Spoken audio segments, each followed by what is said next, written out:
Greetings all, and welcome to the 37th episode of Screaming into the Void, where we talk about whatever the hell we feel like. And today we're going to get into some Middle-earthy context. First of all, though, I'd like to announce we have a special guest with us on the panel today, Troy Pacelli. How you doing, man? I'm special? Well, thank you very much. I appreciate that. I'm doing well. Thank you for asking. Yeah. These guys are here all the time. They're not that special. Not special. They're new to me, so they're special to me. Fair enough. That's why Kat's playing Destiny 2 right now. She's here. Yeah. At least you got it right this time. He was saying I was playing Destiny. There's a difference. Yeah, you're blessed that you got half her attention, you know? Look, I actually do it because then I have a problem with babbling and just going incoherent, like just nonstop interrupting people. If I play Destiny, then I slow down a little and listen more and talk less. She has potty mouth. No, I don't. She does. It slips out sometimes. Yeah. But welcome, man. First time on the channel, and we're glad to have you here. We also have with us today our lovely co-host, Kat, senior officer of the Corpus, whose name may not stay that. Hey, at least I'm not reading. At least I'm not reading a book right in front of you. That is true. That is I'm true. not reading a book. I'm reading a political treatise. That doesn't matter. At least if you can't tell I'm playing a video game.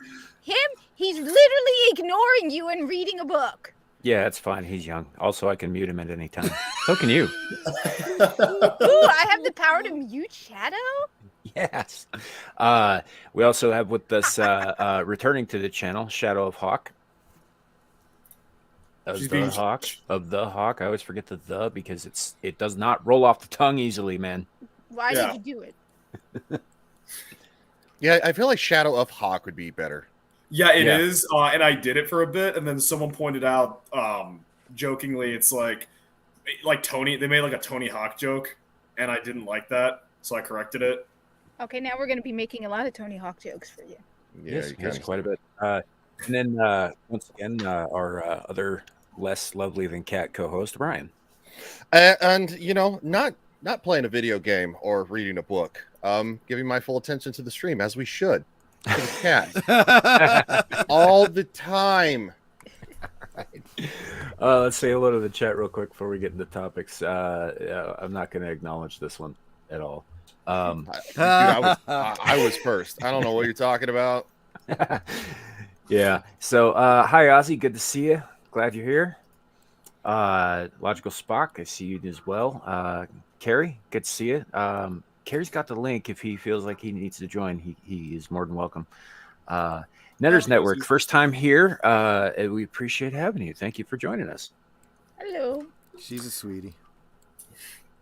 She's your significant other, is she not? She is my wife. Yeah, absolutely. 30 years. Oh, wow. Congrats. Yeah. Cool. I appreciate her patience when I was on the stream because I do have potty mouth sometimes.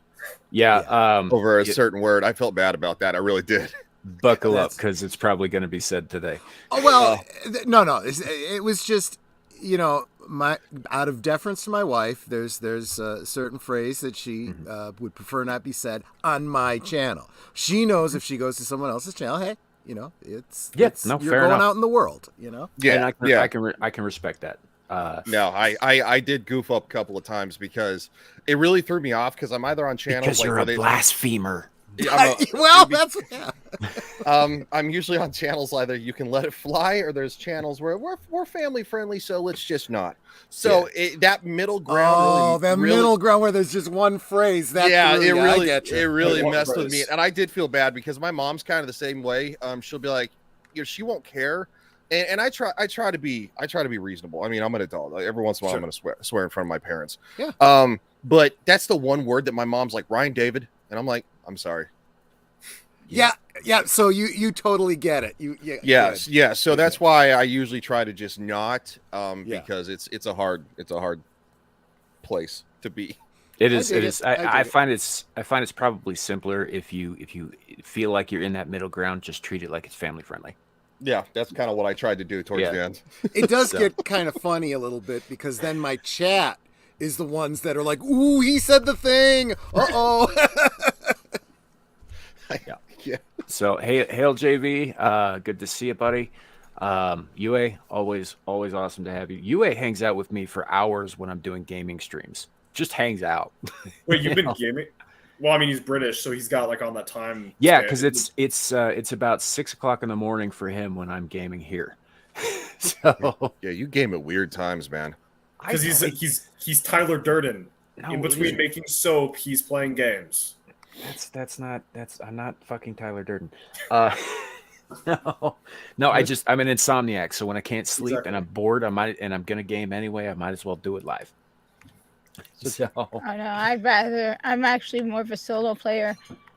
I actually play better when I'm by myself, when no one's watching.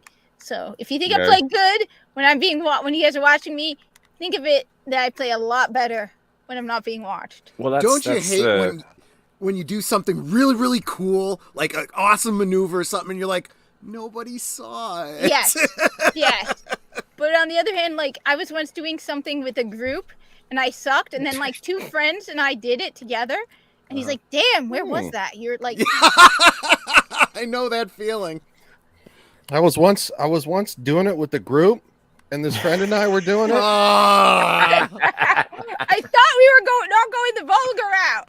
Well, I said that I didn't was going say- to try to mitigate that, and you know, Ryan. By the way, my mother is very ashamed of you. Yeah. She Wow, probably is. you pissed off. Oh, looks like Sam. Looks like JV's pissed. He's not on the panel. He's not. I thought you had other things to do today, JV. That's why I didn't send a link. Otherwise, I would have. I done will that already. apologize for the group. We're very sorry, Mrs. Infamous. Yeah. I don't apologized think- last week, and I don't think it helped. So Yeah, no, I think she's still gonna beat Samuel whenever he shows up. So, but yeah, we're you know, I mean, some of the things that come out of my mouth, you know, make Satan blush, I'm so glad that my family doesn't watch my content. right? I'm so glad. I'm glad your Especially family this doesn't channel watch with all your the stuff content. Kohai's made. So I I'm come just- from an Italian family, and for the most part, they'd be like, "Yeah, that's pretty normal." Well, I never used to say anything, but you guys have all been a horrible influence on me. Yeah, I can attest This to that. community, Like, I kind She knows what pegging is now because of us. Oh, no one I should know did what it. that is. I didn't know. yeah, Does and now now. she does. She also curses a lot more now than she did like a year ago when I. First I showed have up. noticed that. Yes, Because I'm I've been- angry. Okay, so I'm gonna address this comment real quick, but also I'm going to correct Shadow on something he's been doing wrong for ages. Doing it in a group can get awkward. That is true. That is very true. Also, it's behemoth or behemoth, not behemoth. I don't know where you're Uh-huh. getting behemoth from. Yeah. You've been calling it behemoth forever. Yeah, I know. It's like someone saying apostle instead of apostle. Hey, JV. Ah, What hello. I'm doing semi. JV, sanity. Yeah, it's like saying apostle, which is incorrect, versus apostle, which is correct. Yeah, or I know. apostate. You think apostate, then Right. that's altogether Yeah. different. Yeah, but- that's, I know exactly what I'm doing, Samael. sure you do. Sure you do. Looks like Thug McCoy is claiming full credit for cat learning new words. I believe that. Yeah, We 'cause need an some- R-rated speak and spell. We do. F-U-C. That is incorrect. Hey, Zeron. Hey, Zeron. That is zero. Hey, Behemoth, it's not about you so much as it was an opportunity for me to give the kid shit, frankly. But Yeah, but I appreciate that. I'm about to say because I've never really heard anybody else say anything other than behemoth. Same. Yeah. So I blame watching European YouTubers and hearing them use the word behemoth. well, that's because Europeans are dumb.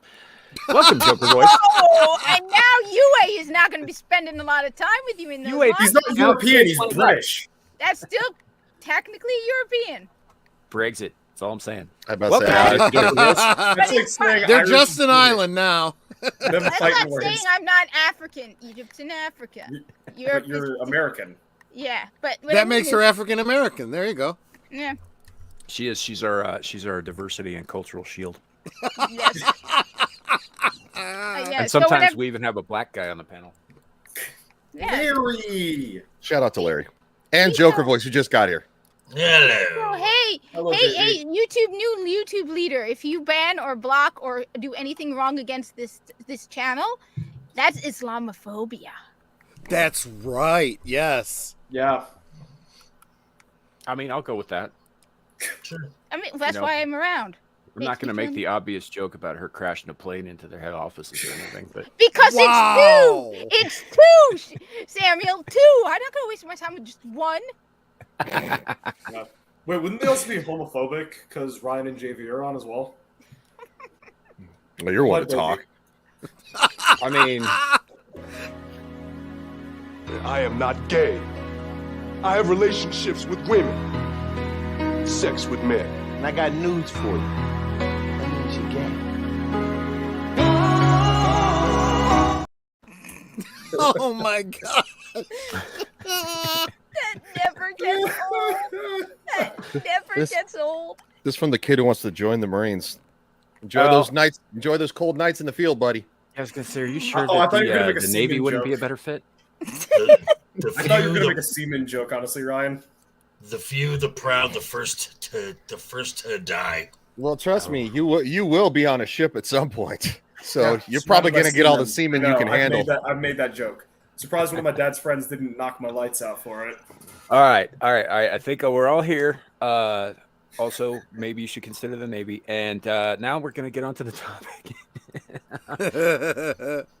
Cocaine Bear. Yes. No, actually, More no. words. I'm holding off on that one. I'm going to see it tomorrow. I haven't seen it yet. So no spoilers, people. I fully expect if JB, if you want to come back next Saturday, we can have a full on discussion about it. But like, let me see the movie first. Can I just ask whether or not you liked it or not?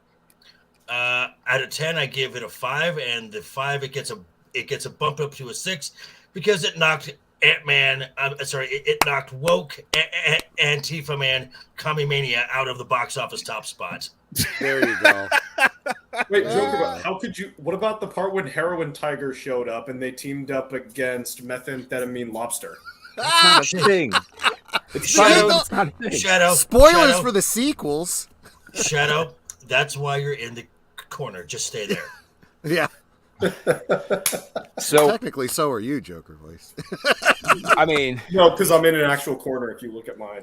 Oh, I see have- what you're saying. Yeah, Okay, yeah, guys, we have gotten some news from Warner Brothers recently that I'm sure most of you heard about. That they Yes. are going to start making new That earnings call. Okay, quote unquote that Lord of the earnings Rings call. movies. That earnings call was ridiculous. Yup. Oh, Zaslav. Hey, Kohai. He's not a great speaker, and he speaks off the cuff, especially in the Q&A part. And when someone brought up Lord of the Rings, and he's like, "Why wouldn't we? Greetings, Squatch. We own the movie rights." Nice Hi, little Muggsy. dig at a See you, Muggsy. nice little dig at a Amazon there. Nice. Don't you mean And, Woke on? and don't forget the sales for this. $850 million in 2 weeks. I was 12 hoping. million copies. Did you see the article today where they said I couldn't see who was it on Twitter that said it sold 85 million copies, and somebody just retweeted it and they're like, "You forgot the zero." Like, yeah, Wow. $850 million it made. $850 million. That's insane. Also, Very JV, impressive. happy birthday! I forgot to say that. I Thank didn't know you. his birthday. Oh, Dude. happy birthday! Oh, that's right. That's today, isn't it? Yes, Yes. sir. That's Happy why you birthday. weren't on last night. You were plowed. I'm just fucking with you. He gets plowed on stream. It doesn't matter. You know. He, it's his birthday. We got to give him a little something, right? So here you go. The blue raz. Wow, the blue raz. That's They, just, they, you they like were the out of blue they were raspberry. out of blue, so I had to go with orange. There you go.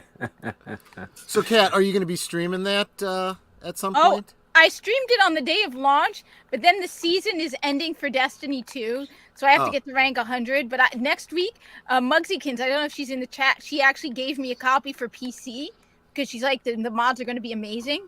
So while I have it, I'm playing it on console. I plan on definitely trying out some of those mods.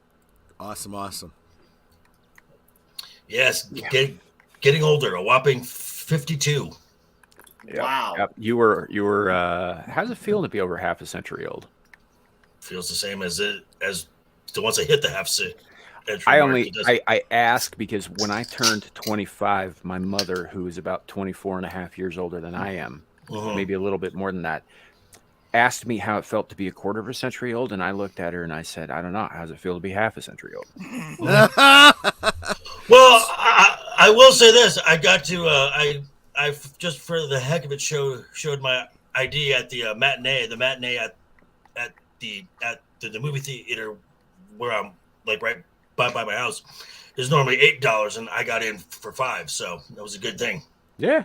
Hey, there's that, the early bird special. So, Mr. J, you're the same age I am. That's wisdom. That wisdom. It's wisdom. Yeah, you do have the wisdom, but you got the looks too. You look better than I do. What is that Smilex doing for you, man? There's a secret. Well, there's a secret. Every legal vice, indulge in it. And okay. Wait.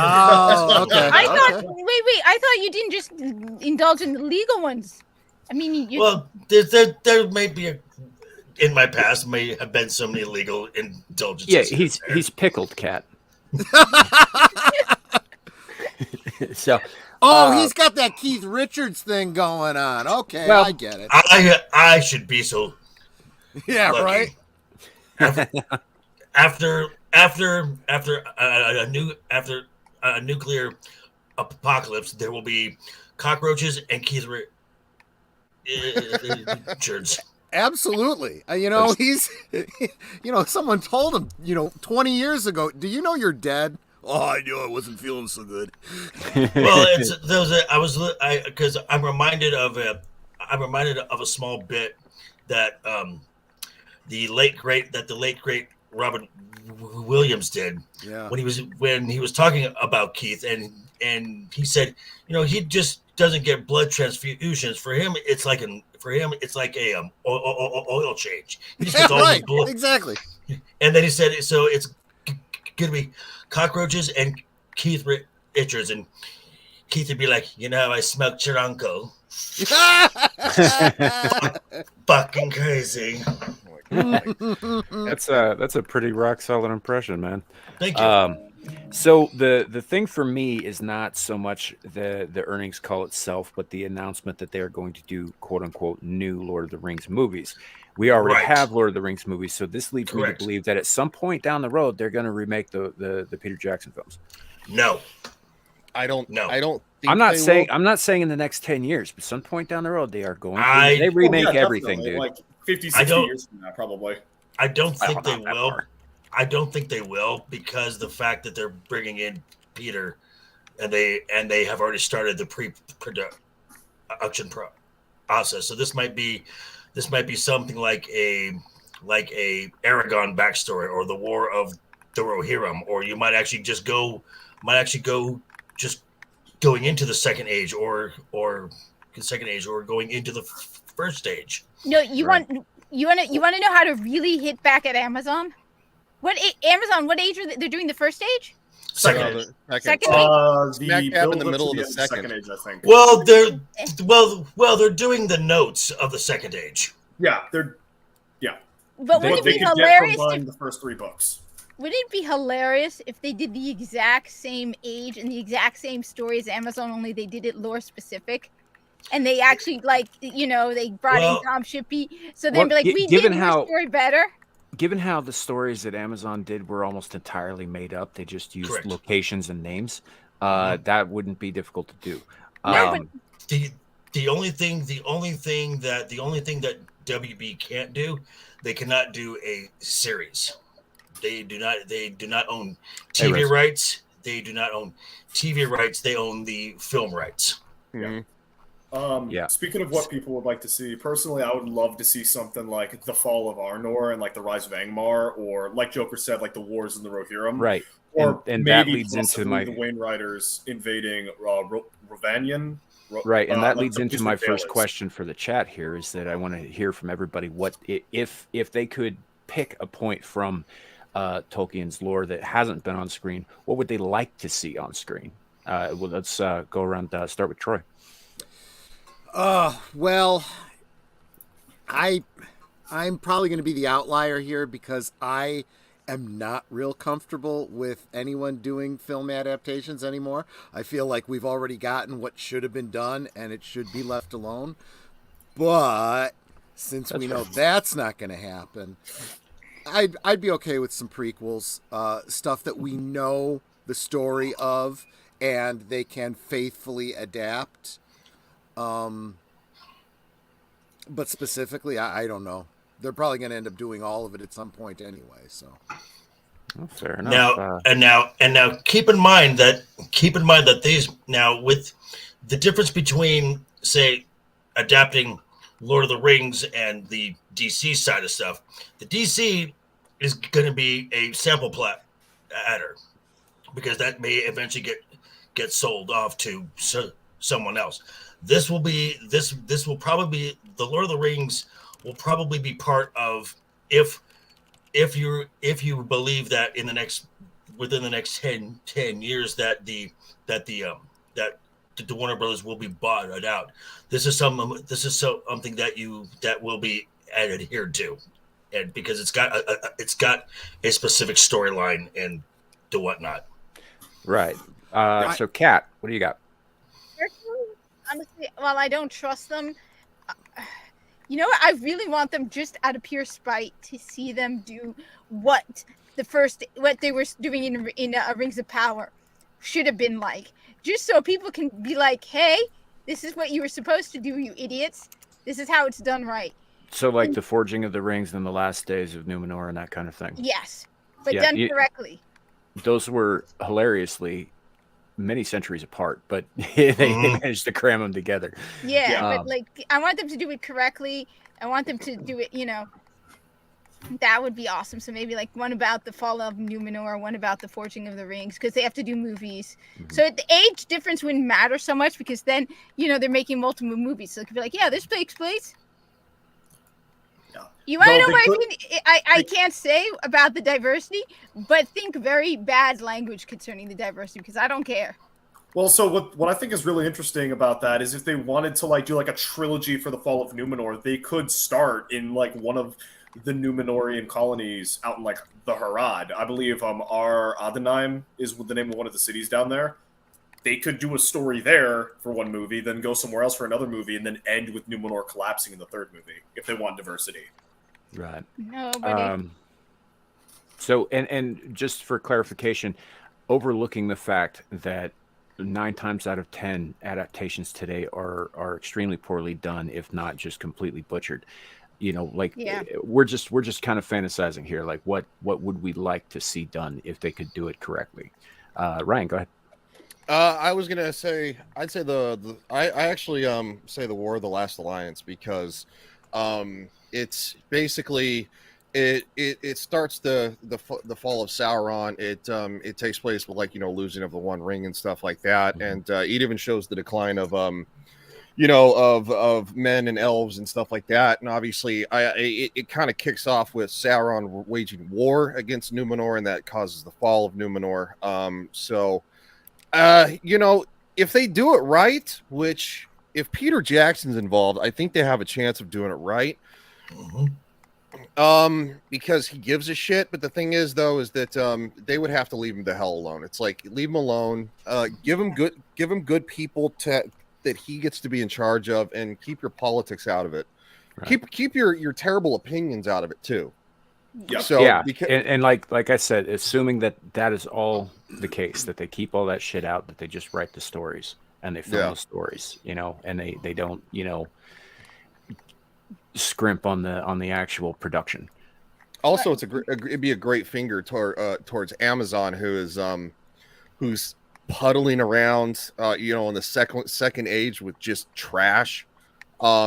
It's just it's so the Rings of Power was so terrible to watch. We didn't learn shit. Like, seriously, we didn't learn anything from. Well, we learned that magic swords can turn volcanoes on. Yeah. We also learned that the elves are actually assholes when they're in their own societies. Yeah. We learned that Galadriel is a strong woman who need no man. Yeah. Yeah, So it's just that whole thing was a mess. JV, what do you got? Yeah. I would like to see the fall of. I would like to see the fall of the Morgoth of Morgoth. That could be pretty interesting. And I just want to say one thing, and there's our sphere here on YouTube and stuff, and with good reason we've become so triggered by anything that's going to be taken on or whatever. So the minute we hear new something, we immediately go to, oh, it's going to be trash. It's going to probably be trash. It's going to probably be woke.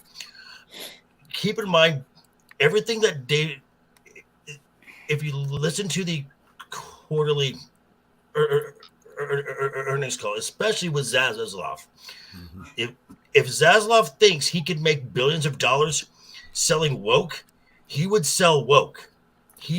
Everything he's done as far as a business side says otherwise. I do want to point one thing out, though. I do think that we do tend to focus on, what's woke and what's not.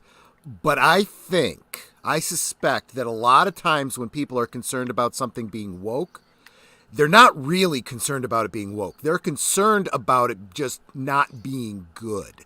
Unfortunately, we have a lot of, and I'm sorry, I'm just going to call it like it is. They're doing diversity hire of people that don't have the talent. There are plenty of people out there they could hire that are diverse and have talent, but they don't do that. And what they end up getting, and this, and I'm talking about almost a whole generation here. No offense, Shadow of the Hawk, but I am looking at my generation is horrible. You don't need to apologize. I am looking at your generation. They come in and they think, you owe me something.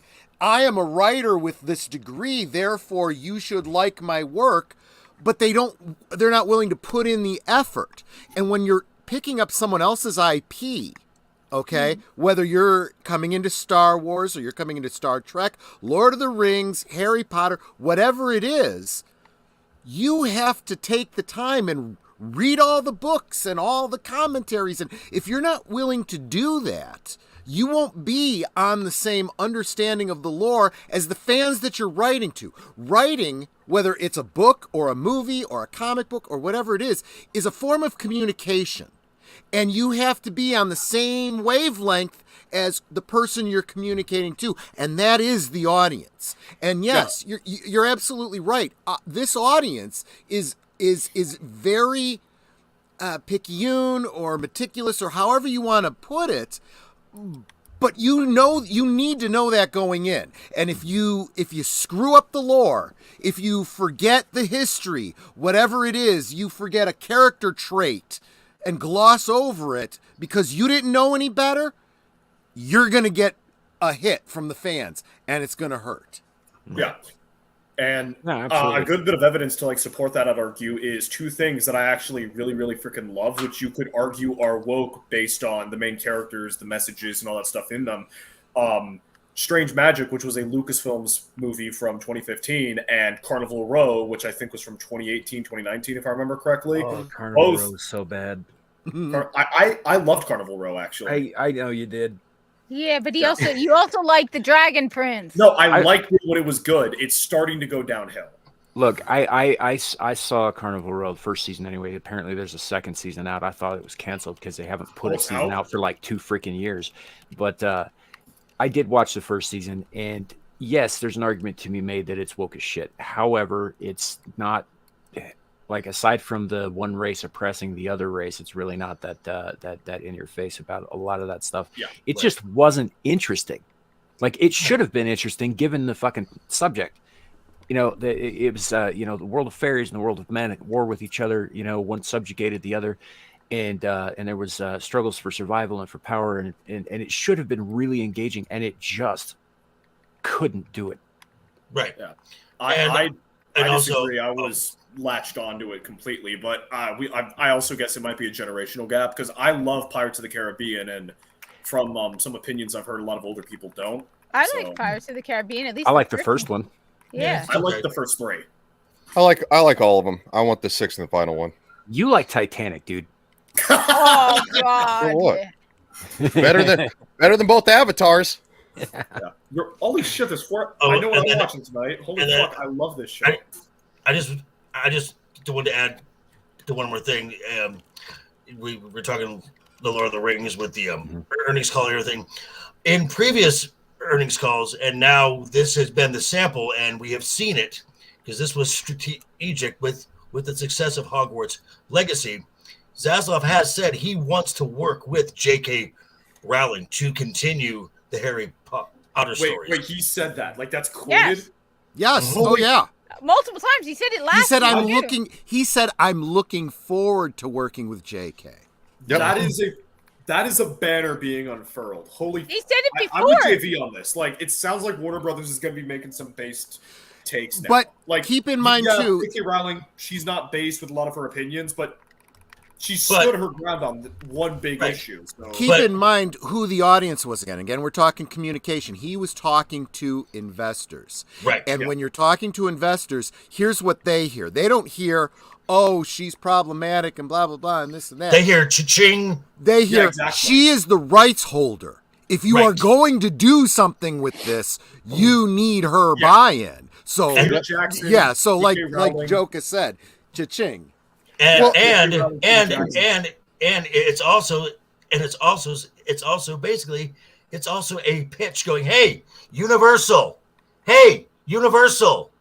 you want this? You got 2 lands and 2 theme parks. I've been predicting for the past week that the this Hogwarts Legacy game, I don't know This what was a kind test. of I don't know what kind of a narrative it has, because I know that you like It's create role. your own character and stuff. It's stuff got like that. it's got a role-playing couple thing. parts. But it sounds to me like there is a narrative, and I expect it to be turned into adapted into some kind of movie at some point Yeah. in the future. Right. No, but this I isn't the would- first time that he said that he's looking forward to work. Because I remember a video from Clownfish TV from at least a year ago, same Yep. thing, where he said, I want to work, like when they're attacking Rowling, he's like, we want to work with Rowling because she makes them money. Yeah. This might have been this if it's a year ago, it might have been right when he took over. Well, Yeah. look Right at after the acquisition. Hi, Shadow. No, I was just throwing something away. I don't know. I swear it was like he got up and walked behind.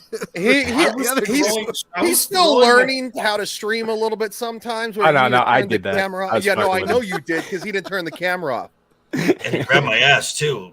When you I was walk just- away from camera, you turn it Mr. off. J, can you blame him? I mean, come on. No, my trash can was like right there. It doesn't matter. Wait, you know, No, Shadow, I'm the same. Shadow, I'm the same. I always. I'm bad JV, at Shadow's just trying to drum up some business, though. You know, Kill yourself. Kill yourself. Young I was. Needed the money I did. J.K. Rowling is worth $1 billion over Yeah. all of this. Yeah. Why would they not want to make more Harry Potter? and Harry and Harry Potter is one of the biggest cinematic IPs of all time. It's like in the top 5. Yep. She is the most fun to watch too when she responds to stuff on Twitter.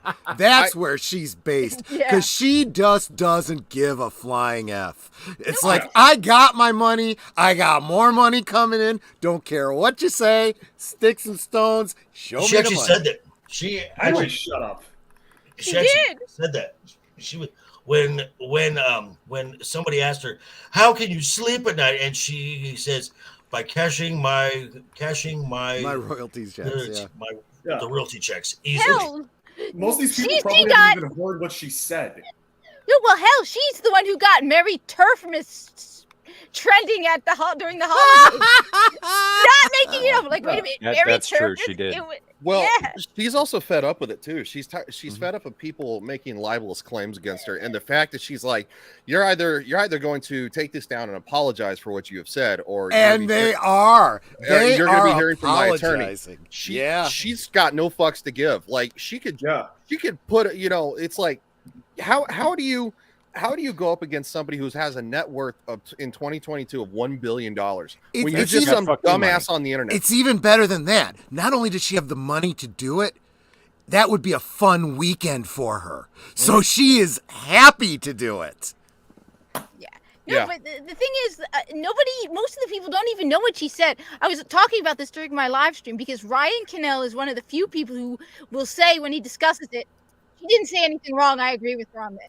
Most other people are like, let me first say I don't agree with J.K. Rowling, and it's either they don't know what she said, so they're just going along with the narrative, or they agree with her, but they're just saying, you know what? To subdue the masses, I'm just going to say I don't agree with her. She said nothing wrong.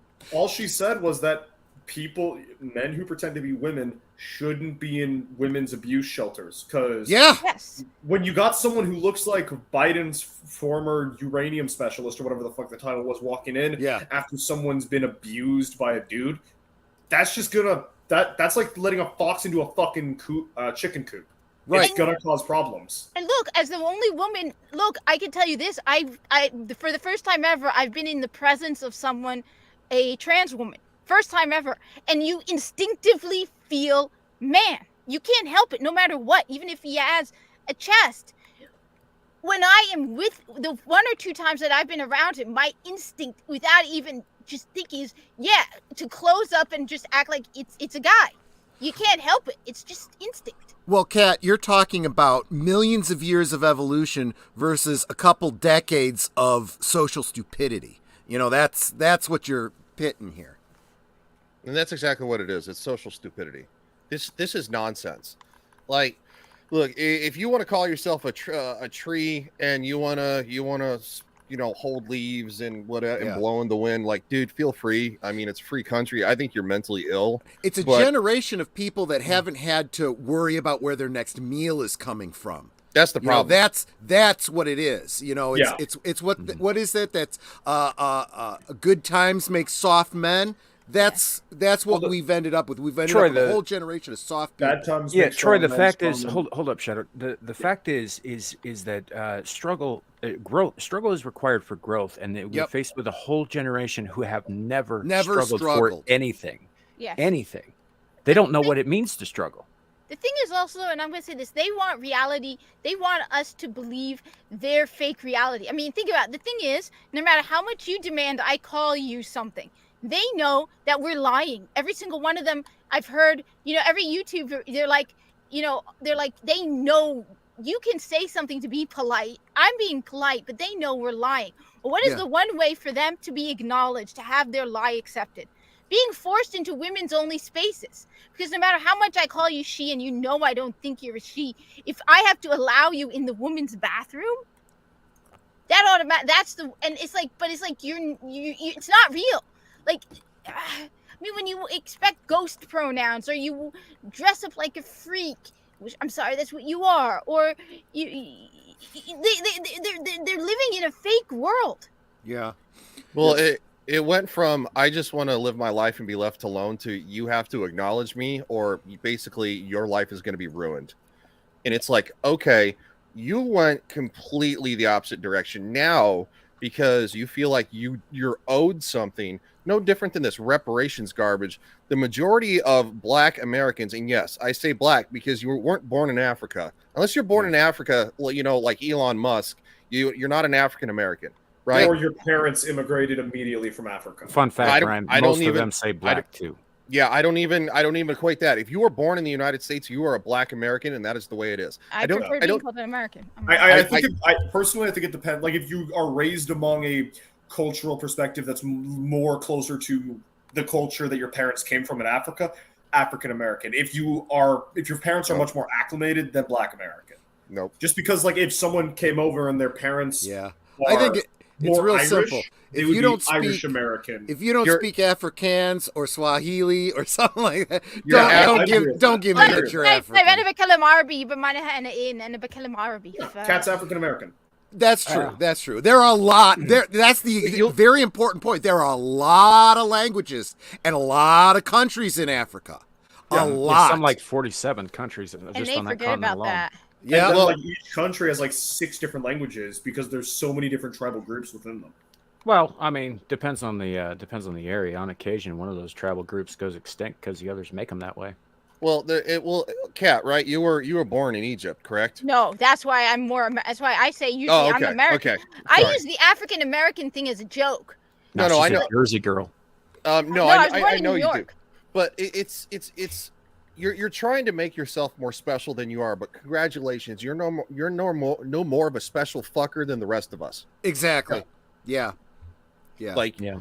you know, it's mean, nonsense. Let me It's just add this though. So, I'm sorry, I am eligible for Egyptian citizenship. So I have an Egyptian birth certificate because my father is Egyptian.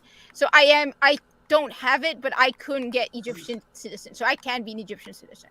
Yeah, but you know, here's the deal about the whole, you know, I'm African American, or I mean, you know, Irish American or whatever. No, you're fucking not. If you were born here, if you didn't immigrate here, you were not that thing. You were an American. Period.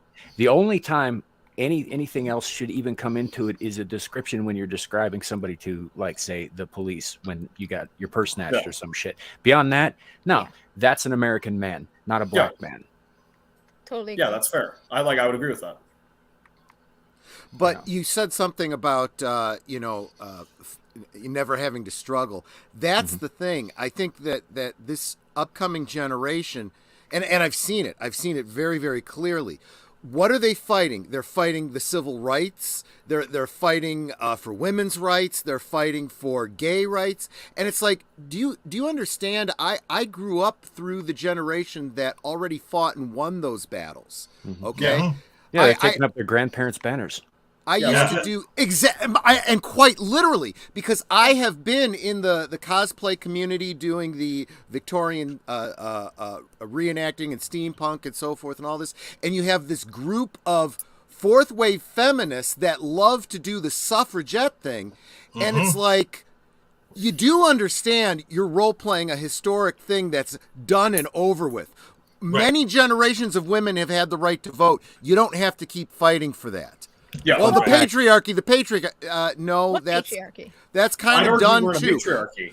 And here's how I stump them every single time. What law do you want passed that you feel will make you equal? Because I'll tell you right now that that gender pay gap is already illegal.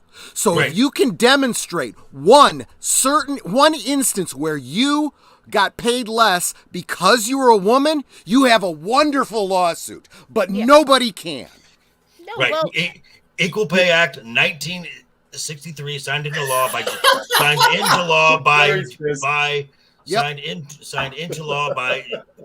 JFK. Yep. You have the link, dumbass. You can come in at any time.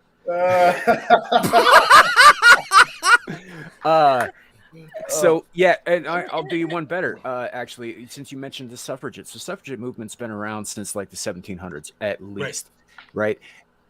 And it didn't obviously. I think what was it? I want to say it was in the 1920s that Congress passed the 19th Amendment. 1920.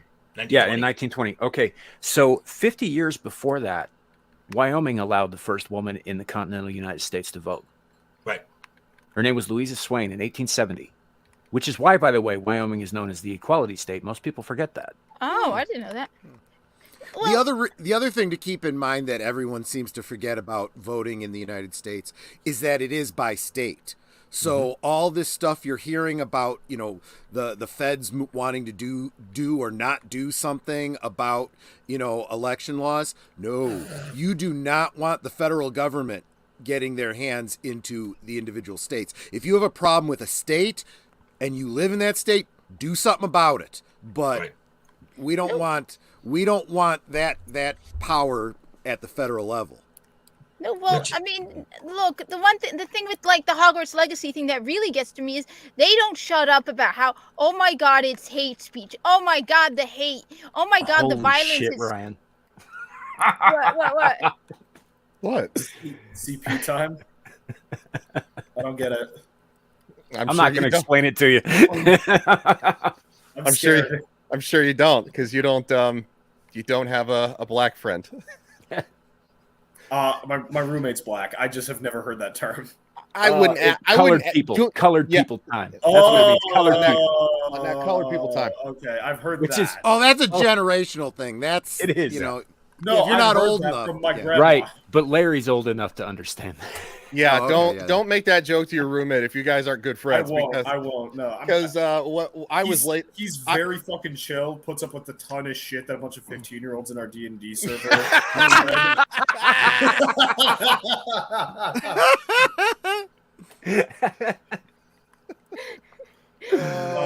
might agree with Boa. Like, every person should have the right to vote, but not everyone should be able to vote. Yeah. No, but Barnaby. He had his caps lock stuck on for the asterisk. Hey, Bertie, good to see you. You walked into the wrong moment. I just wanted to bring something up, and Samael, you have used this term, and I'm gonna say it, and because I had to use it. Something that our good friend Magitech Mags brought up, where these right wing talking heads are going after our sphere now. We got Jack Posobiec going after Geeks and Gamers. Yep. wait, what? When did this happen? This happened today. Yeah, it's happened. It's happening now, actually. But it also started a couple days ago, though. Over about 6 days ago, over Tulsa King, because Sylvester Stallone makes a point to say that young black men comes in with a large suitcase full of money to buy a car. He doesn't get the same level of respect as as Sylvester Stallone's character walking in a nice suit and stuff like that. And so it's one of those things. Now I can't remember the point he surrounds about it, but like later on in the episode, they're talking about the fact that he's like, I don't understand this generation, all the pronouns, the he, she, the they, them, Sure. and he's like, Nina's watched it, and Gary's watched. I think Gary's watched it. I know that Gary's watched it. Pops has watched it. Yeah, so it's one of those things that they're all watching it and they're saying, no, this isn't. It's not a woke show. It's making fun of that, but it has to acknowledge Peacemaker did it. Yeah. Love So, Peacemaker till the final episode, at least. But yeah, Jack Posobiec is like getting in an argument. It's like, dude, stay in your fucking lane. You're a political commentator. You don't know what the fuck you're talking about. And you're Ryan, here's the thing. Here's the thing. You're right. You're absolutely right about this. But this is it's something we've seen time and again from political talking heads who have only been political and have ignored the fucking culture war until recently. Correct. You get Correct. Matt Walsh is doing the same shit, and Yep. it's so bad with him. You can't even tell when he's joking or when he's not. You Yeah. know? I thought it was like the whole Pitbull thing he was on. I thought he was joking until like he was on it for like 2 days, and I'm like, no, you're not fucking joking. I can't. But though, but the point is like we've been trying to tell these guys for fucking years that all of this commie shit starts with kids. It starts in entertainment. It starts in education, and they fucking refuse to see it. And now that they see it because it's in their face, because you can't miss it now, it's fucking everywhere, right? Yeah. Now they want to do something about it when it's too fucking late. Now they want to get on the ground. They want to get boots on the ground because in my opinion, they're actually trying to grift money out of it. That's my honest opinion. It's Absolutely, like, you see guys like Posobiec come in and they say the shit that they say, and it's like it's like watching Commodus come up to Aurelius in Gladiator and saying, "Oh, did I miss the battle? No, son, you missed the war." It was the war. Yeah. Right. See, And this is. I'm sorry, Troy. Go. Well, all I was just going to say is that it's very dangerous.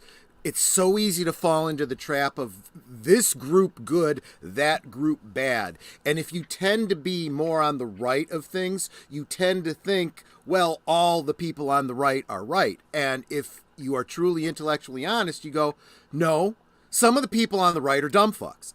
Sorry, excuse me, I dropped it. No, that's totally accurate. Like, and I saw it so clearly when that whole Steven Crowder Daily Wire thing was going down, and Posobiec decided he had to get involved in that too. And I'm like, dude, you're on the wrong side of this. You don't know what's going on. You really need to back off, because everyone jumping in and piling in, all you're doing is you're cutting off half of your audience. And then I see the Tim Pool stuff go down with Eliza Blue. I talked about that a bit last night. And it's like, okay, your whole brand was being objective and getting to the truth and whatnot, and you are totally destroying and undermining everything about your brand when you tell people, oh, you guys are all bots. Okay, because everybody that you just decided to go up against just unfollowed you and quit supporting you. Yeah. Well, I was done with Tim Pool after he after that whole shenanigans with Gary. Like, he kept interrupting Gary, and I'm like, dude, stop talking. You don't know what you're fucking talking about. Yeah. You brought on a guy. I didn't see that, actually. I did see it, and it really pissed me off. And like, people were chatting and saying, stop interrupting Gary, let him speak. He covers this. Yeah. Right. And when you call Falcon and the Winter Soldier a good show, are you fucking high? Are you drinking? Possibly. I mean, he lives in a fucking hippie commune. And plus, these are the folks that are now saying, and I'm talking about Tim Pool, Daily Wire. These are the folks who now say they want to control the culture. Nah, I'm good. You are are showing yourself to be just as authoritarian as those you are rallying against. Yeah, you are exactly the same. And Samael, as you said, controlled opposition. Yeah, well, and it's no fucking accident that all of this shit started happening with all of the prominent right-wing talking heads within a couple of months of each other, right? You know, you got the Crowder DW thing. You got Sidney Watson suing the shit out of the Blaze, and I'm not picking a side on either of these things, by the way. You got Quartering fucking fighting with fighting with Tim Pool over the Brittany Venti and Eliza Blue thing. All of this shit started happening kind of all at once. There's no fucking, you know, and this is also happening around the same time that people are starting to get really vehement and heated about Trump or DeSantis for, you know, one side of the ticket, which is dividing people even further. All of this is only helping people who don't want to help us. Well, and also the reason that the reason things are getting so heated too is because they're realizing they're losing. So the people who have been the bullies who have been in control, less than 1% of the population, are starting to kick and scream. And this actually goes to my point. I just saw on Twitter, the Quartering's mother-in-law just got swatted at his house, watching his house while they're out of town. What the fuck? Just the Quartering's mother-in-law got swatted while watching Jeremy's house. Yeah. And see, it's more than just, and you're 100% right. And just this concept of swatting. Okay, I did a stream just last night where I was talking about cancel culture, and I started out by talking about the nationalist socialist German party of the 30s and their book burnings. Yeah, and their book burnings, right? And their sterilizations and their exterminations. And it's like, do you understand that is what socialism is? It is a fascist, dictatorial concept of take from you to give to the people that we like. Oh my God. Because you don't need it. Wait a minute, you just made me realize something. They're sterilizing kids. Yeah, they're just using it in the name of, they've just changed it from those who we sterilize are the undesirable to we're doing it as gender affirming care. Oh my God. You didn't realize that, Kat? You didn't realize? Yeah. Look, the whole I thought they were just sterilizing, just in general for the population. No, Kat, they're targeting Kat, it's a combination of, like, I imagine they're going after the people who are stupid enough to buy into this shit to cull the population that way, but then they're also forcing it on the political opposition. Why do you think they're having so many fucking drag shows in places like Texas, which are predominantly conservative? It started. All of this started with Sanger and Planned Parenthood. There it is, right there. I just thought it was a general depopulation, but if they are targeting people, yes. There are populations of people they want eliminated. There are. Here's the thing. We've talked before about how the WEF is a front for the Fourth Reich. Okay. NATO is their military arm, but they aren't really using that because obviously the Blitzkrieg didn't work the last time. So what they're using is economics and education to sway people to their side. They're coming at us sideways through the things that we like, through the things that we won't suspect. And that's why they change the way things are said and they change definitions. So when you say, that you just realize they're sterilizing kids, of course that's what they were doing. But if they have to call it something else, because if they call it what it fucking is, it would never fly. Right. Yeah, well, I thought that they was just general sterilization. That's just, but now if they are specifically targeting, it's a bit of a run up. Yeah, like they were doing get the concept in place with as many people as they could. Now they're trying to control who they go after. And it's one of those things where, like, I'll go online and I'll hear people talking and it's like, oh, these fuckers, they're not ready for when the war starts. We are at war. There is a war going on. It's not even a cold war. It's a hot war. It's just the game has changed. The definition of war is conflict for the acquisition of territory. I'm gonna push back on Shadow.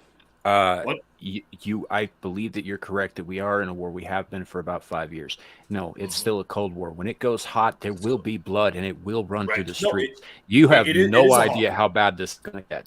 China and Russia, because it's happened. It's happened before, and it will happen again. Yeah, China and Russia have been through it already, and there was blood in the streets. No, so there's going to be blood. There's going to be bullets, but it's not. The problem that a lot of people are having is they can't wrap the head around the idea that warfare is not just going around and slaughtering people and waging massive wars. The Athenians built an empire through bullying lesser states with economics, culture, and weapon and military. 4,000 years ago. Right now, it'll be worse because all of our enemies are all around us. Everybody on each side of this divide, right, lives among the others that they disagree with, that they will be fighting against. Our children will learn of war and bloodshed in our very yards. Yeah. It won't be in some distant land across the sea anymore. Oh, it will. It will absolutely come to that. And this is not even. And those architects of power and the term left and right doesn't even apply because they may profess to be on the left or on the right, but they're it's the very same simple. thing. It's individual versus collectivist. Yeah. So I waited until you guys got through your little verbal hot war there, but I did want to put in my 2 cents here. Go for it. I see why you would say, yeah, it's going to come to a hot war, bullets, this and that, but we're dealing with different technologies here. I see the war being fought out in the minds of people on social media. When you have people that are choosing to sterilize themselves, that are choosing to help not bring about another generation because they feel, so burdened by we're destroying the world because human bad and all this kind of stuff. This is, without having to fire a single shot, winning a war. That's why people say we're already in that war, and they have just convinced us to put the gun to our own heads. Well, can you imagine if Mengele had Maid in his corner, how much more he could have done? Oh yeah. And how much more efficiently he could have done if he could have talked people into performing those experiments on themselves willingly. We're also talking about a war that isn't fought by this general today gives an order and fires an attack. We're talking about generations of people that have been infiltrating our schools and our governments and our unions and our businesses, and now we're only seeing it as it's revealed. It's a fucking cancer. Yeah. And our TV and our radio and our movies and our books. It's, again, the phrase is, politics is downstream from culture. It's more even now. It's Politics almost is the culture. flipped because now politics is driving the culture by fiat. Because you have technology to affect culture for political gains. And another thing, going back to like the warfare thing that a lot of people aren't considering, technology has changed. People think that, when Civil War comes, it's going to be the rural people who know how to skin a duck and use a rifle against hipster. No, it's not. You don't need armies. I don't know how many other people have read this. I talked about it after I read it a couple months back. 7 seconds to die is the future of warfare. It's not going to be done with soldiers and tanks and helicopters. It's going to be done with UAVs, with self-propelled munitions. You will be able to surround a city, deploy UAVs, and identify where are positions of resistance, and then from miles out, hit a group of people with a missile, and they will have 7 seconds to respond or die. And you don't need an army of trained soldiers. Yes. You just need a few people in a bunker. At first, yes. Eventually, all wars eventually come down to mano a mano. If I may. But why do you need to do that when all you have to do is shut down the grid? Yeah. Give it time and let people just eat each other. Yeah, well, there's also that. But I'm saying, like, if somehow, let's say somehow you can get control of the grid and you can survive that way, even, like, if it comes down to a conventional war, the people who have access to this technology, which a lot of people aren't willing to admit it, the upper echelons of the military are incredibly progressive, incredibly against conservative values. It doesn't matter if you have all the foot soldiers of the Marines, all the Army, all the Navy, every single ground pounder and mechanic. It doesn't fucking matter if the generals can just get their technocratic allies to pull a switch and slaughter everyone with drones. Well, let's put it this way. To favor the aristocracy. Hold up. Go ahead first, Troy first. Sure. So we just had a couple of balloons float over our country. Proof of concept. They were balloons, probably surveillance balloons, but what if they were EMPs? Okay? And now they want us to switch from internal combustion engine to electric cars, and now they're starting to talk electric trucks. Seriously? Yeah. What happens if we have all electric cars and they start dropping EMPs on us? Well, that immediately ends our ability to ship food and medicine and supplies. Well, we don't even need to go to electric cars because most cars made nowadays cannot function without microchips. That's true. They have computers we don't need to switch that to electric run them cars. now. They can already cripple us now. Yeah, they don't even have carburetors anymore. You're right. Let me add one more thing, that they don't need to fire a shot. Without firing a shot, most governments in the world held their countries hostage over a lie, a fake pandemic. Yeah. And they never fired a shot. And Canada did one better. Why would you fire a shot when you can turn somebody's bank account off and make them starve to death? Yep. Yeah. Right. Yeah. China's doing that anyway. Why would you walk up to their house with anybody with a gun when we say You don't need to. Exactly. Turn their bank account off, all their credit cards, every access to money, and then all of a sudden they're gonna go, whoa, what the hell? Then all of a sudden you get a phone call from the government said, you did something we didn't like, and you might want to rectify that if you want to feed your family. Who's not going to knuckle under in probably about a good 30 seconds? You start thinking about your kids starving to death. We saw people knuckle down. You're absolutely right. Right. So we are in a war. It's still a Cold War, and I don't think it's going to get to a hot war. No. Because they don't need to. Yep. Because it's already a hot war. Cold War means neither side is doing anything or operating through proxies. They're doing shit. No. It's just not with weapons. That's not what a Cold War is, dude. That's not what a Cold War is a stalemate. And you have to keep in mind everybody else here was alive during the last one. Yeah. It's an ideological war. It's an ideological war. It's not that they're not doing shit; they're just not doing it in your front lawn. Yeah, right. They're not storming the beaches. Okay, because Shadow, make no mistake, from 1946 to late 80s, we were in a Cold War with Russia. We were doing shit. Russia was doing shit. It just never got to a shots fired. Yeah. We would move stuff somewhere. We also had proxies. So, and again, we didn't need to do anything. We didn't need to fire a shot. This is a Cold War, and it's going to ultimately get done if for their ultimate goal, they don't need to fire a shot. All the guns would be just to contain. Yeah. I'm not saying they need to shoot. They don't like you said, they shut off the grid.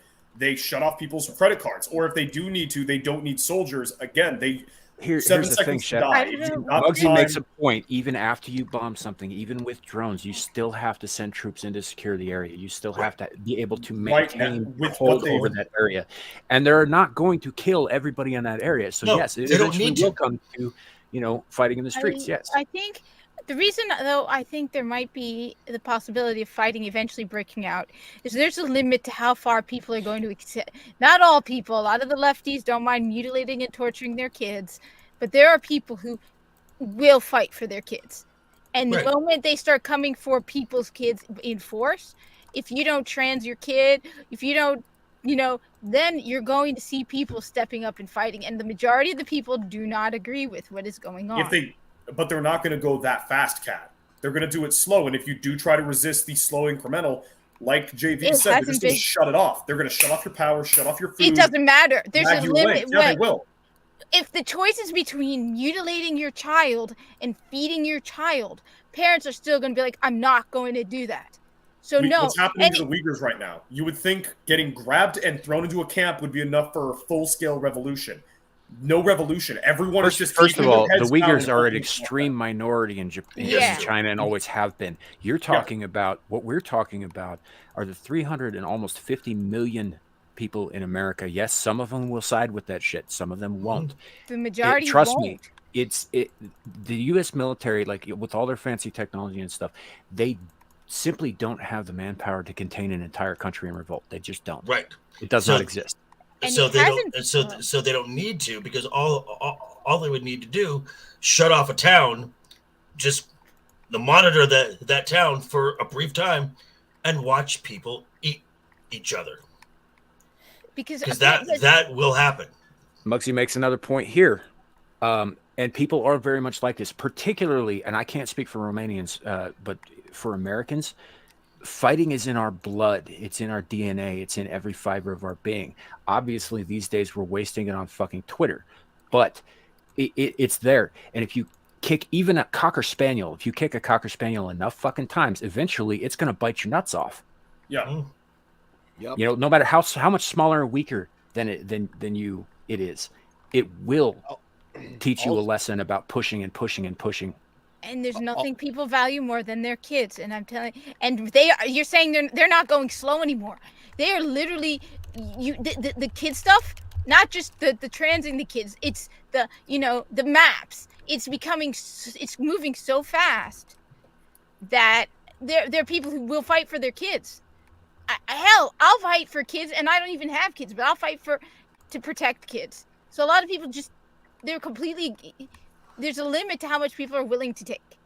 And there is a limit, but different people have different limits. Like let me put it to you this way. Okay, so the United States is a young country. Yeah, right? We don't have the history that a lot of other places in the world do. Take China, for example. China is a 7,000-year-old country, right? With 5,000 years of history under a single ruler. Doesn't matter who the ruler is. It could be Winnie the Pooh. It could be the first emperor of China. There was a single ruler that whole time. They were so broken down over that 5,000 years that the very idea of revolting is no longer in their DNA. That's why they're still putting up with the fucking CCP. Do you know how many Chinese outnumber the actual commie leaders of that country?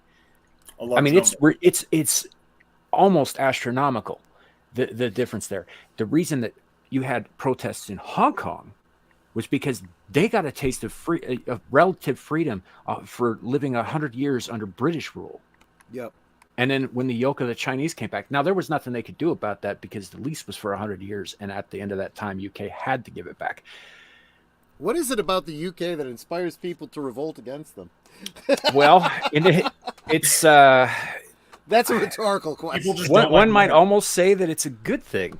Oh yeah, no, you're right. People just don't like the fucking what's the dynasty name? But in this case, Hong Kong was not revolting against the UK. They liked living under the UK. They were revolting against going back under the yoke of the CCP, who, by the way, when Hong Kong was leased to the UK, did not exist. The CCP came after. Yeah, it was the not Republic. It was like the government. It was Taiwan's current government, right? No, it was an emperor. Oh right, yeah, that was before that. Okay, sorry. I took a fucking course on the history of China had an emperor for like 5,000 years, and then the communists took over after the Boxer Rebellion, and the Boxer Rebellion and the Cultural Revolution and all that shit is how they ended up where they are today. Also, hilariously, nope. Sorry, go ahead, Ryan.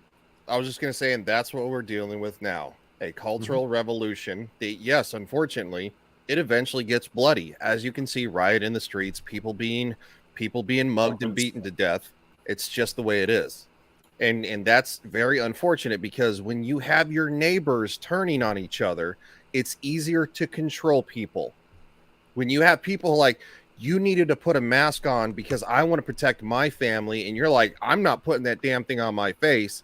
It's like, now you have two neighbors at odds, and it's like, well, you must be this, you must be that. It's no different than what the Germans did to the Jews, to where their own neighbors turned them in, and then of course the Jews were drug out of their house and they were shot in the streets. Yeah. I think also the mask thing was a step towards obedience, because in a way, it was a muzzle. It wasn't a mask. But on top of that, it was a way to get people to accept something they can't prove. Now the mask, at least on the outside, looks like it makes a little bit of sense. We know it really doesn't really make a lot of sense unless you're openly sick and coughing and sneezing. There's no point. But now we have them. So that was step one. Then it was the vax, which is like, don't listen to any arguments against it. No. You accept it. That's harder to believe. Now we have them going, oh no, you got to mutilate your own children, because it's like, so they're they're slowly getting people to blindly accept things, and how without questioning. It's like conditioning a dog. Yes, they're slowly conditioning people, and there's some people what they're too doing, stubborn. What they're using is it's emotional manipulation, right? You know, if you don't let your kid transition, they'll commit suicide. You know, and if you don't get this vaccination, grandma's gonna die, and this and that. Forget the fact that this doesn't match up with reality or science.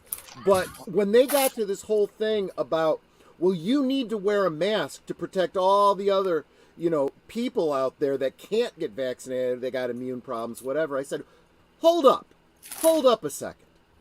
There was a kid named David Vetter who was born the same year I was, 1971. You know him as the boy in the plastic bubble. Okay, when he was born, did everyone else in the world have to start walking around in a hazmat suit? No. He was put in the plastic bubble because he had the problem. If you have an immune problem, I'm very sorry and I have compassion for you, but if you're going to leave your house, you better put on the damn mask. You need to learn. This is a whole generation who hasn't learned. You got to take responsibility for yourself. You can't expect anyone else to do it for you. Yeah. It's like what Shadow said. It individualism versus collectivism. And they want to shame you. That was they want to shame me. That was right. Samuel. That's I've said it on previous streams, but Samuel said. I'm sorry, Samuel. Sorry, but it's a complete the mindset that you're not doing your part for everyone else. I don't have to. Yeah. And look what started it. Look what literally started this last time. Not talking about the time before that. It was 2 weeks to slow the spread. Yeah, right. Yeah. And then before that, it was 9/11 because we gave in to the Patriot Act. Yep. And it's like every single time we give the government the power to say, hey, we're afraid, please protect us. Say, this is for your protection. We're going to take away more of your actual rights because we're here to protect you.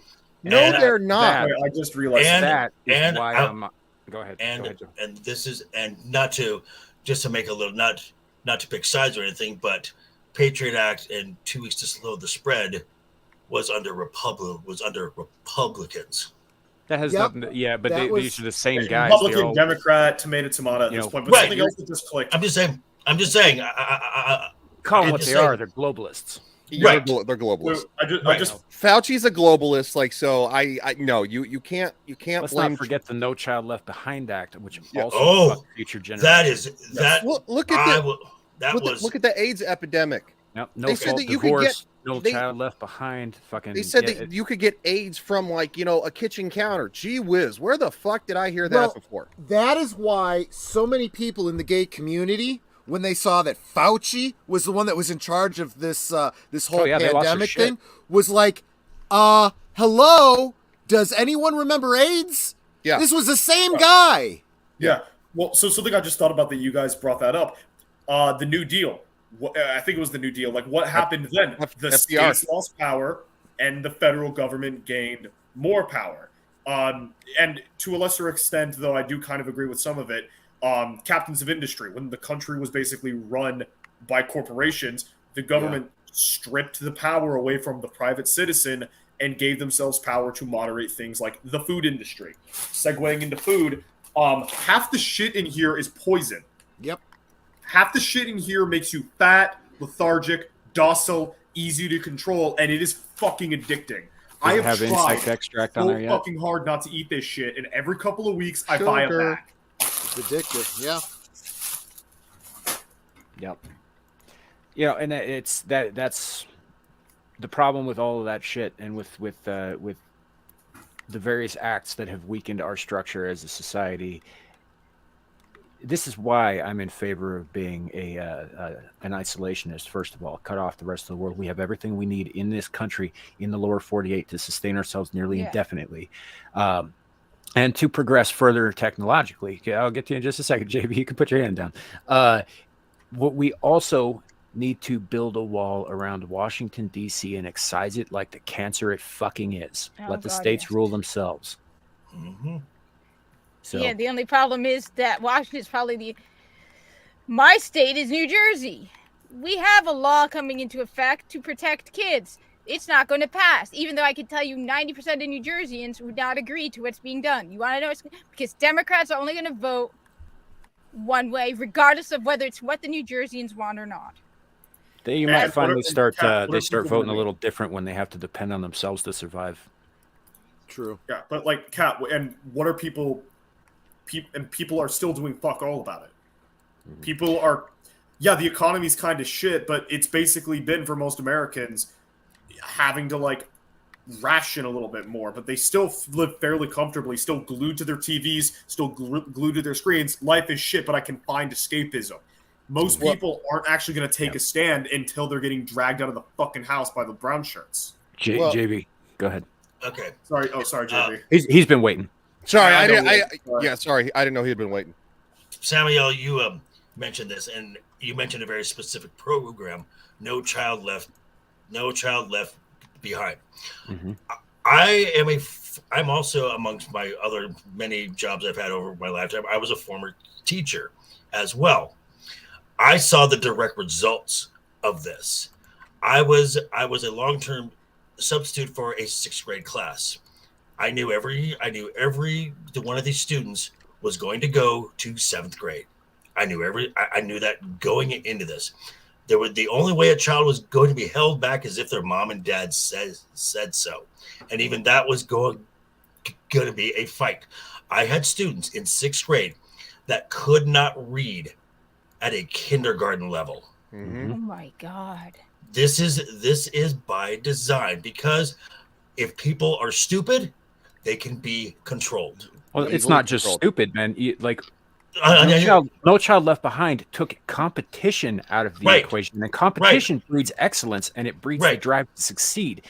Without that, we're just a bunch of amorphous fucking blobs doing whatever they tell us to. Yes, and I was talking further with. Sorry, Troy. I was just going to say, and last night the thing I was talking about is. Following on what you said, I'm agreeing with you 100%. But the other thing they're doing to control us is divide us. Mm-hmm. Remember, language and shared mythologies and entertainment. Those things bring people together. Literature brings people together. Why do they burn books? Why do they change the meanings of words? Why To did the divide Egyptians outlaw us. reading and writing? And by dividing us, they can control us. Yes. Well, and I think this. Real quick, Shadow. I think this is a yeah, good yeah, point. no worries. So I know Joker just jumped off stream. So we were talking Lord of the Rings on Monday night, right? At the end of the show, Thursday him and I night. got Monday night. Oh, you Game of Thrones, not Lord of the Rings. Yeah, Game of Thrones. Sorry. Him and I got a little heated, right? You know, we were discussing something. I probably got a little more heated than I should have. You know what? In today's world, they tell you you don't need that kind of stuff. You should talk to people that agree with you. And it's like, no, I shouldn't. Because you are both made stronger and more informed by your disagreement. Exactly, and it's strengthens your friendship. It also goes to ego too. The ego is so fragile in these people that they can't have somebody disagree with them. They can't be wrong on it. I've been wrong on Twitter before, and I've actually told people, "Hey, my bad. I didn't know this fact." And I've had people say, "Wow, I got a lot of respect for you because you actually admitted you're wrong." And it's like, why would I not? Like, especially as hard as you go at people, dude. I've kind of cut back a little bit recently. A little bit. Well, you know, it's baby steps. It's baby steps. Okay, yeah. But so the point I was going away from the argument thing back to like the control thing, they're actively weakening the people who have been around the idea of life, liberty, freedom, all the tenets of America and what makes America the greatest country ever, the ideology of America, and then they're bringing in people who don't have to learn the history of America, who don't need to learn the morality of America. They just keep bringing in people who don't understand that this country was built on the idea of personal freedom and living your life how best you can if you can scratch out a living, and then getting these people and the weakened people from America, are my generation, hooked on free shit. Because it's easier to control. And if you can destroy America, the beacon of building yourself into something greater than what you were, suddenly suddenly these other ideologies, there's no reason to fight because you're trapped in this loop. Right. And Shadow, you're a big Bible guy lately. So I'm the story of the Tower of Babel. Right? Are you familiar with it? Yeah, I am. I'll be honest. I skipped over it kind of in my reading right now because it's important. Familiar with it. It is. But if there's more nuance, I'll go back and read it. Yeah, it is important. Trust me. Okay, so all of the peoples in the world, according to the Bible, right? They all spoke the same language at one point in time. Yeah, they all read and wrote the same stuff. They decided in their wisdom that they wanted to visit heaven and they wanted to be like God because, you know, what else could they achieve down here? So they started to build a tower. Now, I've heard it tell that that tower is about 37 feet of dry dung. So, I mean, like, how far were they going to get, really? But that aside, so God didn't like this. And it wasn't that they were building the tower that bothered him. It was the hubris to think that they could ascend to heaven and become like him without his say-so. So what he did was he changed the languages of everybody so that no one could understand each other. And then there was no more communication. They couldn't work together. The tower fell, right?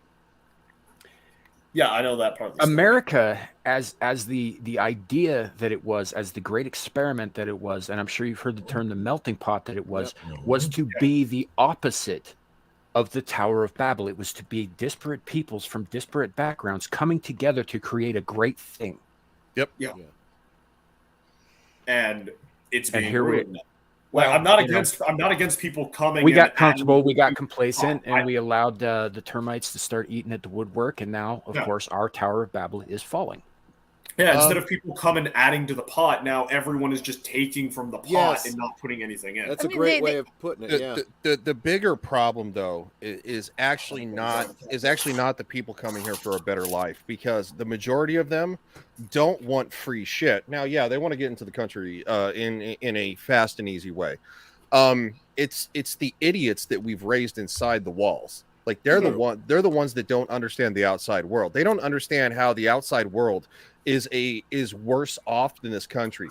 These moronic kids, and yes, my generation unfortunately kind of like kicked off the idiocy. you know, free stuff. It's like you're not entitled to anything free. Like if you get somebody who comes from like Venezuela or Cuba, is it Cubanos are not really down with the socialism?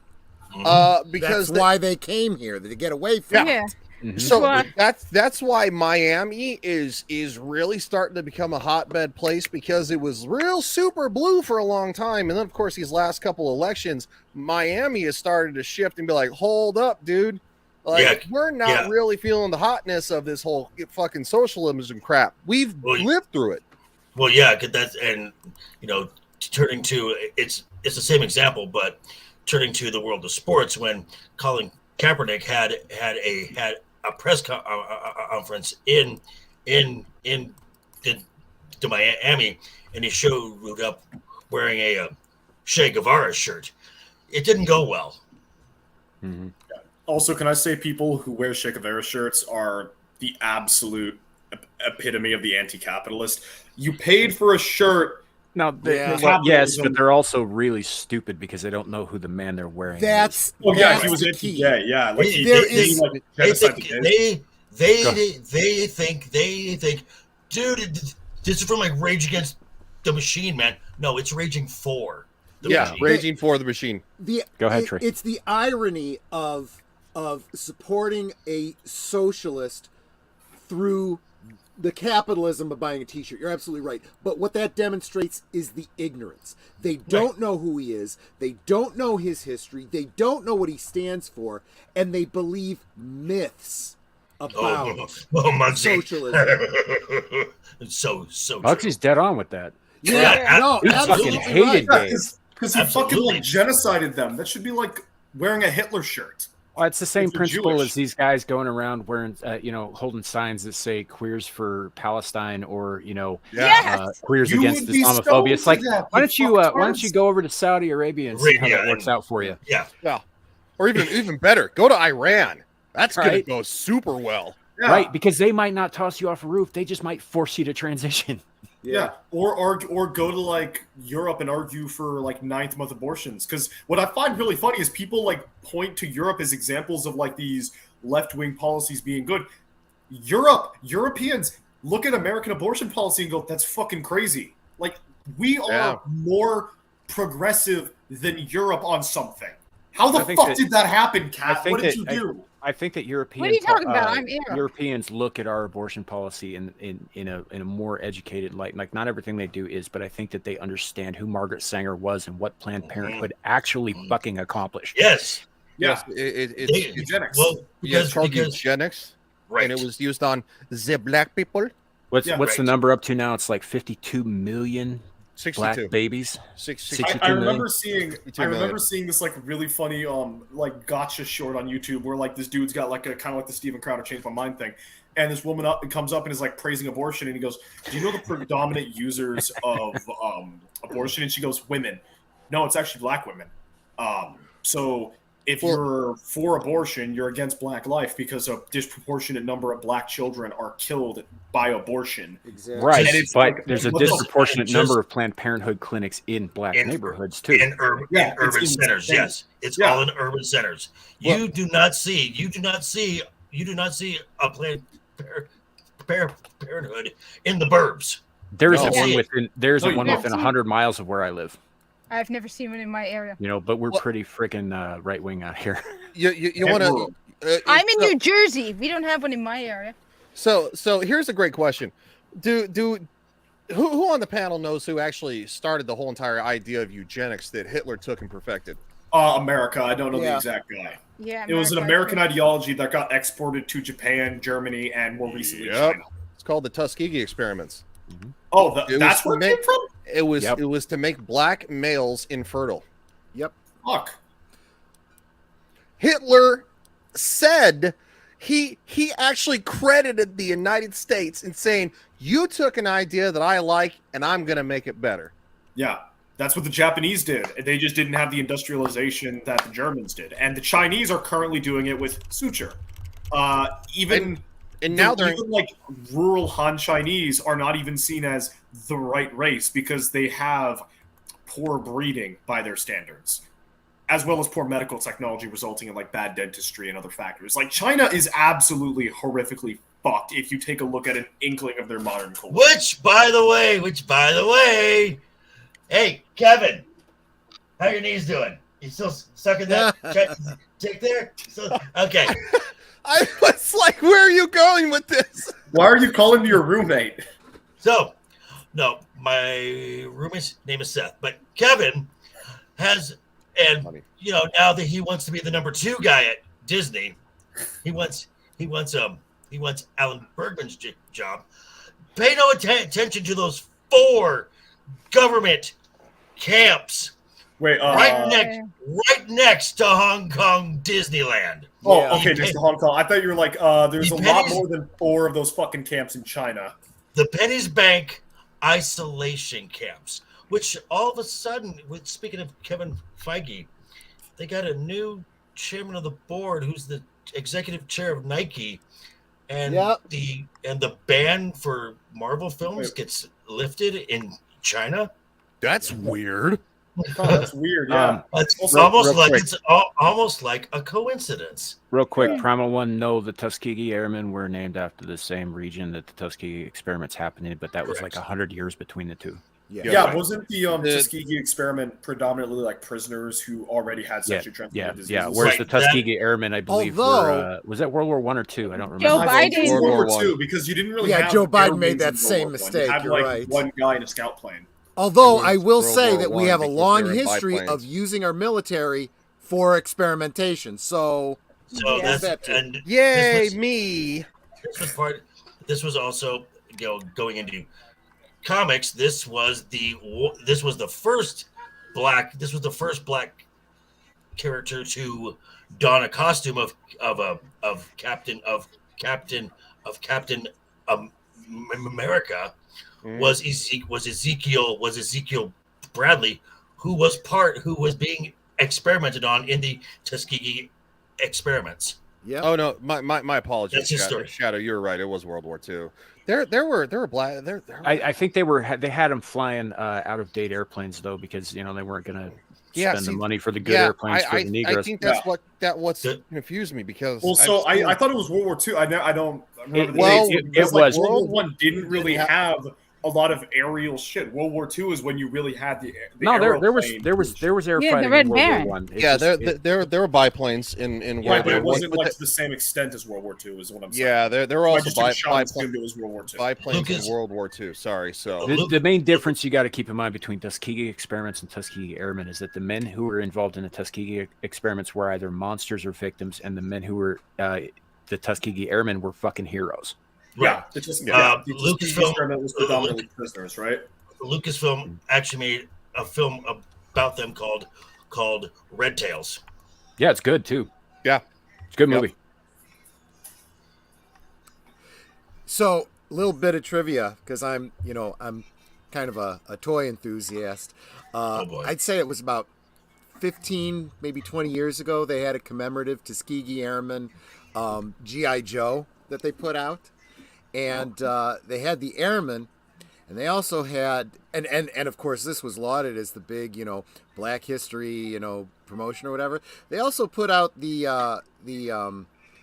what do you call it? The officer. And I'm like, Major James Ellison was a white guy. Hasbro, this is not smart. Wow. Yeah, I know, because officers in World War II were not black. Yeah, unless this is an attempt at reconstructing history. Yeah, but that wasn't the GI Joe brand back then. No, it wasn't. So that was a mistake on their part. It was dumb. Did you guys see that? I think it was a J.J. Abrams movie about soldiers who run across a Nazi experiment involving zombies, and like the main character is a black lieutenant. Movie's actually not that bad, but it's not what I would call historically accurate at all. Movie? I'm trying to remember what it was called. I think it was. Now I'm definitely blanking on it.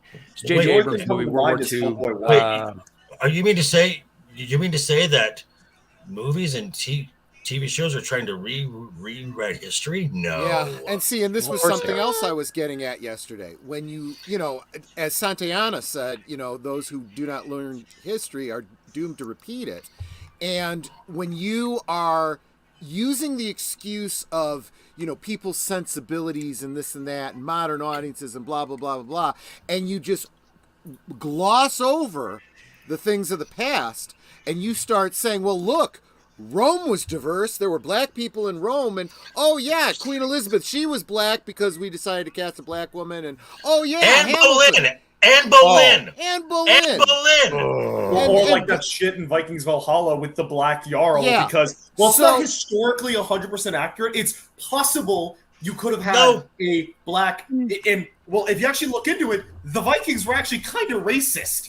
But Like, there's apparently yeah. one story where some dude married a Sami woman, and the kids came out a little bit darker than normal, and they were called like little demons or something like that, if I remember correct. I don't know. It's a Metatron But here's video. the Really problem. good video. What does this result in? It results in a whole generation that thinks, you know, we've always been accepting. You know, why is everyone having this problem? You know, but you know, and you start to lose. You lose the Holocaust. You lose the why slavery is bad. You lose that these things did happen. Now, we have to keep them in context and say, well, look, this was something that happened in the past. It was terrible when it happened. Let's never do that again. But there's no one alive today that you know suffered from that. Let's be thankful and celebrate how far we've come and make sure we never do that again. It's that make sure we never do it again that is being lost when you erase history. Yeah. Well, then and also, well, I'm sorry, Shadow. I was just going to quickly say, like, with the rewriting of history, like what you brought up with them putting, like, oh, yeah, you had black people in Rome or you had, like, black people in Greece. That is actively just, by doing that, it's on the softer side, but it is rewriting history. Because if they can change those details, they can change a ton of other stuff. If they wanted to eventually go on and say, oh, Caesar lost the war against Pompey, and they only filled history books with a revision of history where Pompey won, Pompeii. you wouldn't know the difference. Yeah. Pompey. It's Pompeii. Pompeii. That's the city. Pompey's the city. Yeah. Pompey is the guy, right? No, it's named after the city's No, because named Pompey after him. is double I, and then Pompey is a Y. This is like the Music Man. The Hold on. Yeah, I know, right? Hold on. I know. We're never mind. So We're- I'm gonna pronounce Pompey. So also, Shadow, you mentioned rewriting history. It's not just confined to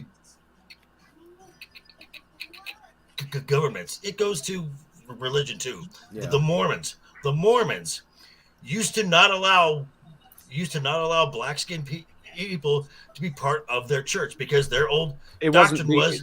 A slight correction. They weren't allowed to hold the priesthood and be priests in that church. They were allowed to attend, but they were not officially recognized. And the reason for that is because they believed for a long time that black skin was the mark of Cain.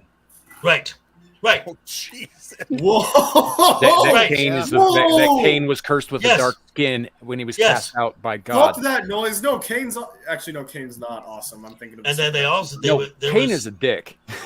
There was also. Well, I mean, to be fair, having reread it, I'm like, okay, Cain kind of got a raw deal. He made his living off growing fruit, so of course he wasn't going to be able to provide as good of a sacrifice as his brother. And he got he didn't have to kill his brother, but like, guy gets kind of a bad rap. No, I don't know. He's also no. the one who brought murder into the world. So there's that. Yes, he did. But the reason he Now did also that, now also try and ask a elderly Mormon elder about the Mountain Meadow massacre, and they'll say it never happened. Yeah, they will because they don't like that part of their history. Correct. They have tried to erase it, but they've done some shitty shit. They've had a lot of shitty shit done to them too. One thing that most people don't know about the Mormon Church is that it was legal in the continental United States up until 1972 to shoot Mormons on sight. Not a joke. That was a how real does law. that work? How do you know by looking at someone that they're Mormon? Well- Generally, I think that word Utah. They I think- genuinely. I think that sorry. I think that might have had something to do with at one point the state of Utah tried to secede from the Union. No, but the thing is also, it isn't just the documentaries and writing of history. It's also fiction because the movie, The Woman King, right? Yeah. That's completely inaccurate. Oh, Or- that movie. Or censoring Roald Dahl. All right. Well, now I know they've said that they're now going to release both, but you're altering the way people viewed and wrote fiction and how the world was like when Roald Dahl wrote his book. So even when you alter fiction, you're altering the culture of that time period. You're altering. Did you catch that in one of the books they switched? One of Roald Dahl's books, the female character is reading Rudyard Kipling, and they decided to change it to Jane Austen. Yeah, I heard about that. That is a huge change. This isn't just a gender swap. We want her reading a female author. This is changing from reading stories that were written for children to reading romance stories that were written for adults. I did not notice that part. Probably Well, because you got to think about what did Rudyard Kipling. I don't know that they actually said what story of Rudyard Kipling the kid was reading, but it was probably something like Rikki Tikki Tavi or something like that, or just the Jungle Book. The Jungle Book, yeah, or the Jungle Book, yeah, sure. Whereas if it's Jane Austen, what is she reading? You know, I mean. I've It's a never romance heard story. the name Jane Austen until now. So I mean, You've never heard the name Jane Austen? I've heard it. Okay, so I've heard it. I've heard the name, but I've never heard it connotated to books. Between He's Jane young Austen and he's male, so Charlotte we can- and Emily I can Bronte, understand that. they have written some of the most boring literature known Yes. to man. That's Yes. true. That is true. Known to man. It is like Ethan Frome is literal torture. Oh God, Okay. yes. Oh Now- dear God, yes. Let me I just would rather trepan myself than read that shit again. so let me just say this, and Kat, you mentioned it, the Woman King. I work with someone, and she knows, and she knows I do, and she knows that I do the YouTube and stuff and commentary and all the stuff. And she asked me if I had seen that film, and I'm like, no, why? And I'll be right back. she said something to the effect of, well, I thought he was really good, and I'm like, okay, well, what did you like about it? And she's telling me her things, and I'm like, okay. And I take my laptop up top to work all the time, and I just open it up, and I'm like, okay, so let's look at this tribe right here. And you liked what? That they were fighting against slavery. Okay, well, that's historically inaccurate. They were actually an arm of the biggest slaving tribe, and then she's like, well, they were, the women fighting force. They were really strong and very, very, very successful. And I'm like, they got defeated by the French in 1 hour. Yep. Oh no, it's even better than that. They were hip firing and they were sex slaves. Yep. And right, and as far as their battle against the army of the French, the kill ratio, the French killed 4 to every one of theirs. Mm-hmm. Yeah, they lost like 7 guys total. Yeah, it's fucking it's absolutely amazing. And again, these weren't some like amazing tribal warrior. These were sex slaves.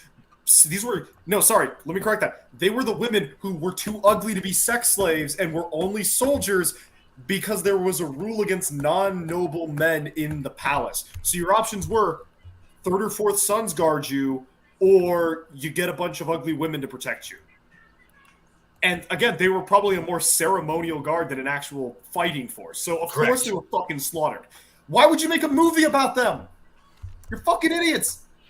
Make a movie about like the female snipers in Russia, or the Night Witches, or I believe the Scythians had a unit of all female archers that fought the Romans at some point. If I'm getting my timelines right, Carrie's probably going to correct me.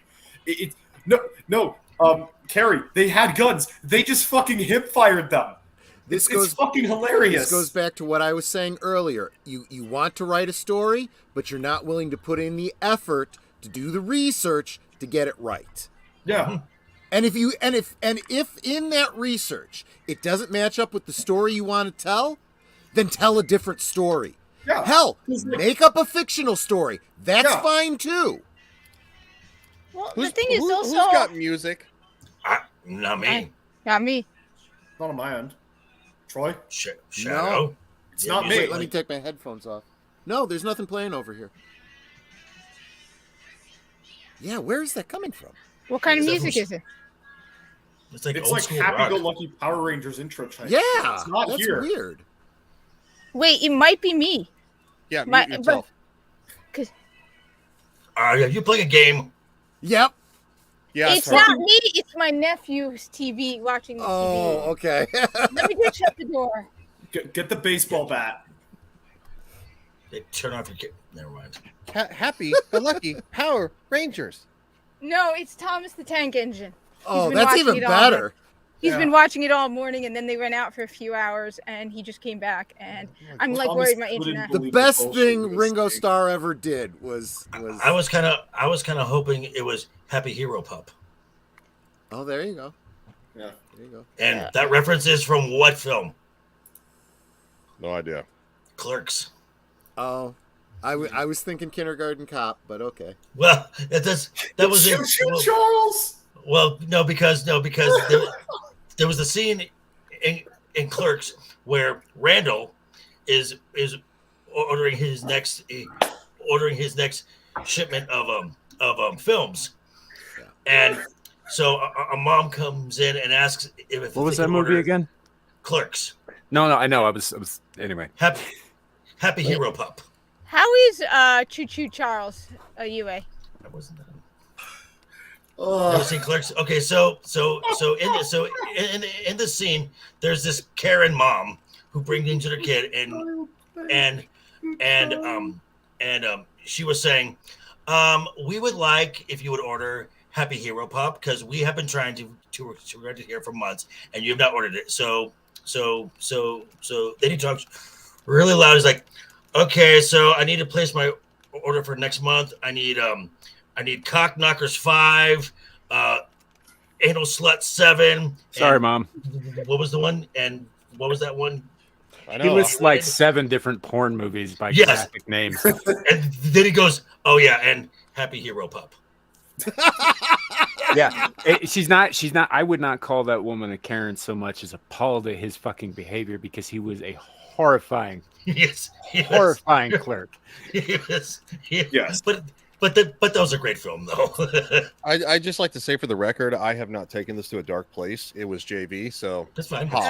And kind of me. At some point. That's What? man. Yeah. it's because you always have your mind in the gutter, baby nuts. He Jesus. does. Ever since Dark ever Places. since you sent him this. Oh, he likes the black. So he likes to pick the black dick. Whoa, he likes the what? Why has it got? He likes to pick black dick. He likes the big black dick pic. Why has it got to be black, man? Look at him. I don't see color here because I have expressed how much I am hate one all of you. I am an correct? ally Except of for the. Troy's chill. I am an I'm nobody's ally. ally. I am nobody's ally. You know, I that don't- actually, that Also, brings up a Kat, point. you should really get your nephew Choo Choo Charles. No, I know it's a shooting game. I just not sure if it's No, it's not because of that. It's because the train in that game is fucking horrific. How is it Sounds as a like game? nightmare fuel to me. Here, hold on. I'll It's send like, you is a it like picture of Blaine in the fucking Mono Discord. from the Dark Tower? If you don't want your nephew to ever sleep again, get him this game. Okay, let's No. not do this. In fact, no. In fact, I don't want him on the internet. If he's watching Thomas the Tank Engine, what is wrong with you? I don't. Not you, guys- Shadow. Discord. I mean, yeah, I don't know. I'm just afraid of what they're doing to Thomas. I mean, is it still the good old wholesome stuff? You know, it was created by a Anglican priest. Yeah, that tracks. His name was Reverend Audrey. Oh gosh. This is not a Catholic Before priest. the Anglican priests lost their minds, like they have now. Oh, the No, this is a long God time being ago. they, them. which is fucking bullshit. No, and the pink, purple, rainbow hair colored. Yeah. Yeah, and they modified Christmas music and oh god. Yeah, and that's all coming around. You bring up a point when you say you're not an ally. People who use the term allies these days are not fully cognizant of exactly what they're saying, because ally is a wartime term. Yep. Ally is temporary. Ally is only as long as our goals align. Yeah. It's not and it friendship. does fit in with this whole intersectionalism thing, right? Yep. You know, the feminists and the race baiters, and we have a common goal, so let's be allies. But the thing is Actually, Professor Jordan Peterson took the intersectional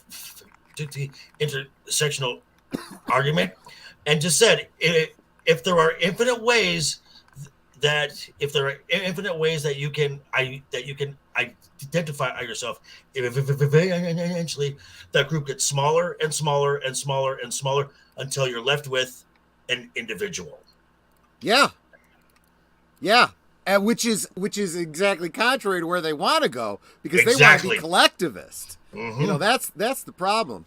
But you were talking about the Anglican Church going batshit, and all I can think is, for time shall be when men shall not suffer wholesome teaching, but at their desires they shall gather together to themselves masters, itching to their ears. Just saying. You read about it in scripture, and then you see it happen, and you go, yeah, yup. Or I did a bad thing. Don't let it get back to my dad. I skipped ahead to Judges because I wanted to read about Samson, and the shit there where you have like everyone turns away from the teachings of God, and Israel gets invaded, and everything goes badly. And so he sends a couple of people to try to fix things, and then just decides, you know what, fuck this shit. I'm going to send an executioner. And blood flows in the streets with Samson and the death of like 6,000 people. You realize the Bible is not choose your own adventure, right? It's not what? You realize the Bible, Shadow, is not choose your own adventure? Right. I know it's... I'm gonna reread it when I go back. He has no idea what the fuck choose your own adventure is. Oh, he has no. I know what it is. It hasn't been a thing since we were kids, man. Well, I know, and it was great. It was. It was fun. No, I think I do, because that's a thing that was like in some of the kids shows I watched. It's like you go to a page and it tells you jump to this page or this page, right? Right. You make a choice. What are you doing, Kat? I'm trying to turn off the goddamn camera so you guys don't yell at me. 20 or something like that. Yeah, I know what that is. Here. But you picked a good co-host, Samuel. Talk about he knows great how the stories. StreamYard works. Hey, I got She's something. figuring it out. They She did a whole knows stream how the to- other day. They did a whole stream the other day with my fucking background. Is that a choose your own adventure for Transformers? Yes, it is. Oh, that's pretty darn cool. Oh, neat. I didn't know that existed. JV, would you like to plug your stuff before you have to go? Because I got some BD Day stuff here because friends are calling and they want to take me out. They want to take me out and get me drunk and hammered, and then drop me off somewhere who knows where. Middle of the desert, I guess. Yeah, maybe. So, the Monday, last week's news now is if there's anything you might have missed in the world of pop culture over last week, you'll get a few stories on Monday. Wednesday, I had an idea. I'm gonna go somewhere else. I'm gonna do a little expose on my favorite pop culture punching bag. That's right, Kevin. Talking about you, buddy. Oh, wait, are you just in your closet? Here's your. I could have sworn he was talking about you, Boo Boo. And then Stealing Cat's lines. And then Friday, it's coming out, and so I haven't done a show review in a while. So Friday will be season 3, episode 1, Mandalorian. Nice. Oh, it is coming out, isn't it? On Wednesday. Oh, God. That's gonna be a hot garbage fire. Well, we're gonna be watching that Mm-hmm. for F and R. Yeah, could you just not invite me to any of the effing? I want the good memories of season 1 and season 2. I mean, I can delete you from the chat if you want. You wanted That's to be totally on that show. You have to take the pain with everything. Yeah. No, I just don't want. I just don't. I liked season 1 and season 2 of The Mandalorian, and I feel like season 3 is good. From the trailer, I think it's going to be not like I don't think it's going to be like Marvel show bad, but I think it's going to be a dramatic drop in quality, and they're probably going to butcher some of the characters that I think. Okay, just keep this in mind. Kathleen Kennedy is not involved in this. This is still John and Dave. Right, but like my problem with it is like the first 2 seasons were relatively small scale. Yes, season 2 got a little bit of hokey with some of like the Empire shit, but it feels like season 3 is going to be like it's going to go from a Western to we're rebuilding Mandalore and we're getting involved with the Jedi, and it just makes the universe feel there are no Jedi. Much smaller when everything ties back to each other. How everything is. It's okay, JV. We don't need Shadow for Friday because we have you, we have me, we have Kat coming on. Samuel stops by. We're gonna have Lawrence Knight on next week, and we're also gonna have Nomi. Nomi is gonna be stopping by too. So, Nice. well, you know, so lineup. Shadow. Who? Shadow who? Yeah. Watch the goddamn show. All right, guys. Hey, I gotta Stevie, See you, buddy. happy birthday. Happy Have a good night. birthday. Happy birthday, man. JV. Get Oh, home safe and- at the end of the night. And 20 subs away from 400. Sweet. We're waiting for 1,000. Subscribe Sub- to his channel. Baby steps. Yes. Here we go, guys. I'm still All right, guys. angry. See you guys. Toodles. Thank you, JV. Night, buddy. I just gotta is say, going to continue until JV reaches Shadow, 1,000 subscribers. Shadow, stop talking over our guest. Sorry. I just think that the Mandalorian would be a whole lot better if they just give that little frickin' gremlin some chicky nuggies, stick him in the corner, and get on with the damn story already. Yeah. And bring back Gina Carano. Hell yes. Actually, you know what? No, I want to see her do her own thing. She's just way too hot for the Star Wars world. I'll say this: I would watch Gina Carano come back if Disney put out an official apology acknowledging what they did was hot-headed, and quite frankly, their social media manager was way too gung-ho and should probably be. I'm not saying fired. I don't want anybody fired. Maybe demote them back to where they belong and put somebody else in charge of your social media, because you know what? The reality is that person probably did get let go with this last 7,000. I don't know, man, because possibly, but look at the tweet that they put out recently with the fat land whales winning, the fat lesbian land whales winning the trip to Galaxy Cruiser. Yeah. It's like if you can smell a photo, you can smell that photo. Oh God! Wow. Oh God!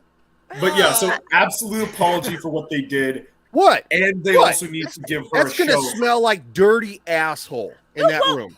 No, well, there was something where they And said rotten milk. Republicans are more likely to be against BO. I remember seeing that on Twitter. Maybe It's like raising bread a little bit.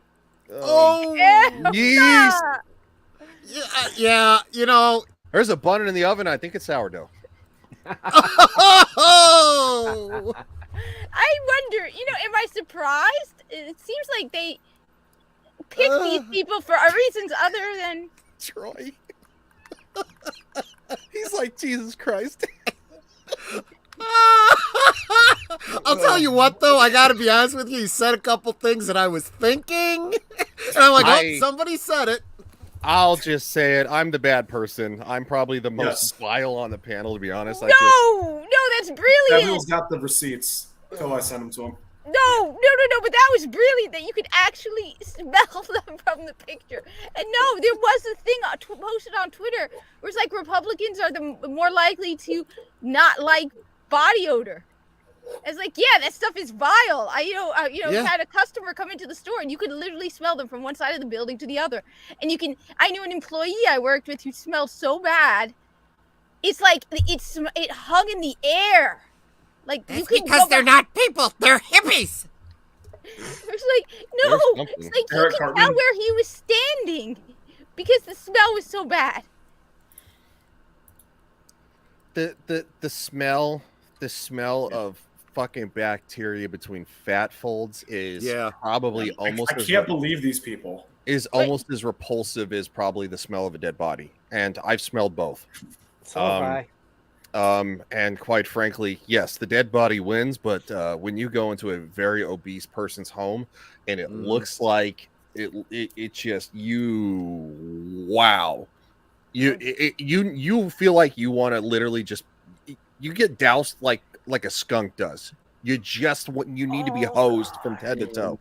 And then it's in your clothes and you literally smell it all day. No, Suka, it's Larry. It's Larry that she owns. She doesn't own Samuel. You know what? One of the worst smelling things I have ever been around is so I used to work in a hospital in a surgery ward, and so they've got these devices that they use to suck out the excess fluids and such when they're doing the surgery, so that they can see what the fuck they're doing. Yeah. And so keeps the mess as minimal as possible. It never fucking works. There's always blood on the goddamn ceiling, but. Oh dear God! Yeah, on the ceiling? You'd be surprised how that often that happens. Well, you want to know why they have shields between the patient's head and their body? Look at it this way. Shadow, do you know what a whole hog is? I know. Do you mean culinarily, or do you mean some other way? No, I mean in terms of construction. It's a big fucking drill. It's a drill with a bit that's probably an inch and a half across. And it's about 2.5 feet long, right? So they use something very similar when they're doing tibial roddings, which is where they drill a hole through your tibia and insert a metal rod to reinforce it. You think that some of that's not going to end up on the fucking ceiling? Oh, well, I mean... Okay, from that perspective, yeah. I thought you were talking about, okay, we're cutting the person open and we got to clear the way. Like how the Some fuck people are bleeders, man. Some people are bleeders. Oh, you also realize that when an area becomes super infected, most of the time... You can smell the infection, yeah. You can not just smell the infection, but as soon as you lance it, it does spurt. Yeah. Because the pressure... Right, and so they use a suction device to catch as much of that stuff as well as the blood and the fatty fluids and all of that stuff, the bile, as they can. There's also a drain in the floor. A drain in the floor. There is for the mess that they don't get to, which doesn't usually work either. Most of the time, you still end up with fucking puddles of standing blood. But anyway, so they would take this machine because they got to clear them out. They got to empty them out before each surgery because they've got to be sterilized and all that shit. So they take them back to this back room, and there's what they call the hopper, which is pretty much what it sounds like. It's a great big square toilet bowl that they empty these machines into. Now, most of the time, the nurses and the surgical techs didn't think to flush the fucking thing every time they emptied into it. They just let it sit there and collect all day after, say, 24 surgeries. And it forms this sort of skin over the top of it. Oh, God. Right? It was my job at that time in my life. I was the guy who cleaned and sterilized everything, right? Including the surgical suites and all that stuff. It was my job to deal with the hopper and to go in there and make sure it wasn't crusted over and all that, because you end up with it. I mean, it's a biological hazard. You can't just leave that shit sitting there. But they would leave it all day long after surgery, after surgery, after surgery. It was super fun when they had a bunch of fucking bowel surgeries scheduled. Oh, God. That is probably the worst smelling thing I have ever been in the presence of in my life. No wonder Samuel's an eldritch deity instead of being one of their slaves. Jeez. And I saw a guy get hit by a train once. Hey, Shadow, remember that conversation that we had about certain career paths you were thinking about? Yeah. You might want to volunteer to pick up deceased bodies for a morgue. It'll really get your gills wet in that area. Okay, yeah. Kind of be like a hearse driver or something like that. You pick up the body, you transport it from the location. Yeah. That makes sense. Yeah, dude, if you haven't been in the presence of too many bodies, it does take some getting used to. It takes a shitload of getting used to. Yeah, because it's an unalive thing, but it's like your brain has a hard time correlating that with the fact that it was a person at one point. Yeah. You do want to kind of inure yourself to that, because if you end up joining the military and getting shipped off somewhere, you're probably going to see a lot more of it, and you're going to probably see it happen real fucking suddenly. Yeah. You know, just think about that one video I showed you. Imagine if that guy was in the room. No, I would just say, imagine if that guy had been there for a couple of days in about 80-degree temperatures. Oh, dear God. He's going to smell real good. Yeah. And you are going to walk into that. You're going to open the door, and you are going to get punched in the fucking nose. Oh, wait. So you know what happened? So one year we were going to Egypt, right? And so like my dad was going to stay with us for 2 weeks, and then he was going to come home, and then we were going to stay longer. Anyway, before he left for Egypt, we cleaned out the refrigerator, and then my mom filled it with meat for him to cook, and food for him to cook while we were in Egypt. Oh. Apparently, we forgot to turn the refrigerator and the freezer back on, and it all rotted for the 2 weeks. So he came home. He's like, he opened the door. It smelled like a dead body. I once had to move a refrigerator that had rancid meat in it. That smell stays. And what's the first thing you do when you're moving? And I'm talking move to like get it thrown out, right? So the first thing you do is you open the refrigerator to remove the door. I open it, and this just wall of smell hit me in the face. I retched. I was like, the heck? Oh my God. Oh my God. Just imagine that a deceased human smells worse. About 3 times worse, probably, easily. 5 times worse. Especially if they've been sitting there for a while. Yeah. Oh, and this is even better. Imagine pulling somebody out of a canal who's been missing for 5 days. Oh dear God. They get a little gelatinous. I was just gonna say that's the thing that's missing when you have like steak and properly butchered meat that goes bad. That's really just the muscle and a small amount of fat. But when it's a human body, that's all the fat. That's all the cartilage. That's all the. It's all the internal the loveliness. bowels. Oh, the bowels are still full when you die. So, Oh yeah. Not a person, but I've dissected a cat before. The worst part about that experience was cutting open the intestines. How did you go about it? Because I heard there's more than one way to do it. More than one way to skin a cat? Yeah. I had a guide. Okay. Yeah, so there was like a guide we were supposed to follow. Like we had to cut open the chest and then pull off the skin, and then we got to like the intestines. We're making the chat vomit. Yeah. I did. No one was eating dinner. They're used to it. You should see some of this shit that we show them on a regular basis. Like, Look, Troy doesn't know it. Tucker Carlson is handsome. No, he's okay. Yeah. See, thank you. Story about this cat. So, for context, it was something that was killed in Australia and then shipped to an American high school because, of course, and this particular cat was pregnant at the time of this interview. I missed because of the swim meet. I missed the day where we cut open the belly where they had the baby kitties. So, I could have been holding unborn cat fetus that was relatively developed into looking like a cat. And I missed out on that because of academics, or rather, swim team.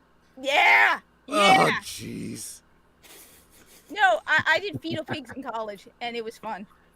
Yeah, we did fetal pigs in high school. Yeah, so did I. That was baby shit. Yeah, we did the pigs, that's baby shit compared to dead bodies. And then when I got the heart out, I took the heart from the group across from me, got a third one, and I started juggling the hearts, and a couple of the girls ran out getting sick. I thought it was pretty wild. Yeah, Oh, go ahead, Kat. No, I was just going to say, I've also been in the OR, so I was a pre-med student for a while, and the hospital near me, at least at the time, had a special program that allowed pre-med students to, for the first 2 hours, they would have a checkboard with all the list of equipment you needed for the surgery. So we'd prepare the surgical carts, and then for the second 2 hours, we were allowed to go into the operating room and watch surgery. And it was awesome. I remember this one anesthesiologist. he was like, "Hey, come," because it depended on the doctor and what they wanted to let you do. And this anesthesiologist was like, "Here, come stand next to me." Mhm. It was awesome. You know, Netter's right. People don't realize adipose is not the same kind of fat tissue that you're used to, you know, on like the tendons around your steak or whatever. That stuff, when it goes rancid, goes waxy and yeah. I'm feeling burgers. I know, heard fair. you missed this. That's fair. I'm actually thinking about burgers tonight myself. Oh, I was about to say, I'd actually make burgers myself. It'll probably be either like meatballs or grilled chicken. Well, you want to hear what's funny is that I shared this story with Shadow. So the first dead body I ever saw, my trainer actually took me, and he's like, afterwards, he's like, "So you hungry?" And I'm like, "Kinda." And he's like, "All right." He's like, "So let's go to Subway." I got a meatball sub. He sat there setup here. and he sat there and watched me eat it. He's like, that was probably the first time I didn't finish lunch. I actually was like, I ate probably about a third of it, and I was like, I'll take the rest home. And he's like, so he's like, there's a trick to dealing with that kind of thing. And I was like, really? And he's like, yeah. And then he told me what it was, which I won't say here because, quite frankly, Shadow, you get to experience it the old-fashioned way. Yeah. And what's even better is when he told me that story, I was eating pasta and meatballs. That's true. Yeah, he mentioned that too when he told me the other day. I would also like to relate to you guys a little bit here. So when take a surgery, for example, right? There's usually a little bit of tissue left over too that ends up on the floor, you know, like muscle tissue, fatty tissue, what have you. You know, even sometimes it's just skin. And by the time I would get around to, you know, that room, because it takes the better part of an hour, depending on whether or not they were infected with MRSA or C. diff or some shit, to sterilize the whole room. If it is something like that, then it's closer to 2.5 hours. So it would take a while for me to get to the next one. By the time I did, usually the air would have, because it's kept very, very dry in those rooms, it would have dried out the leftover tissue that was on the ground. And the worst part about that is that it kind of looks like bacon bits. Yeah, Oh, yeah, it does. Yeah, that would mess with my head. I am never, ever saying that I did anything or that I even thought about doing anything. That didn't happen. But I'm just saying it looked a lot like bacon bits. I like how Mexicans. I don't get it. What's so special about meatballs? So when you see somebody who has had their part of their head removed in a very, very explosive fashion, it kind of mimics spaghetti and meatballs a little bit. Yep. Yeah, I can attest to that. The video he had me watch. Yeah, exactly. This is close to bacon bits. You know, I thought I wasn't going to either, but as it turns out, I was wrong. Bacon bits are delicious.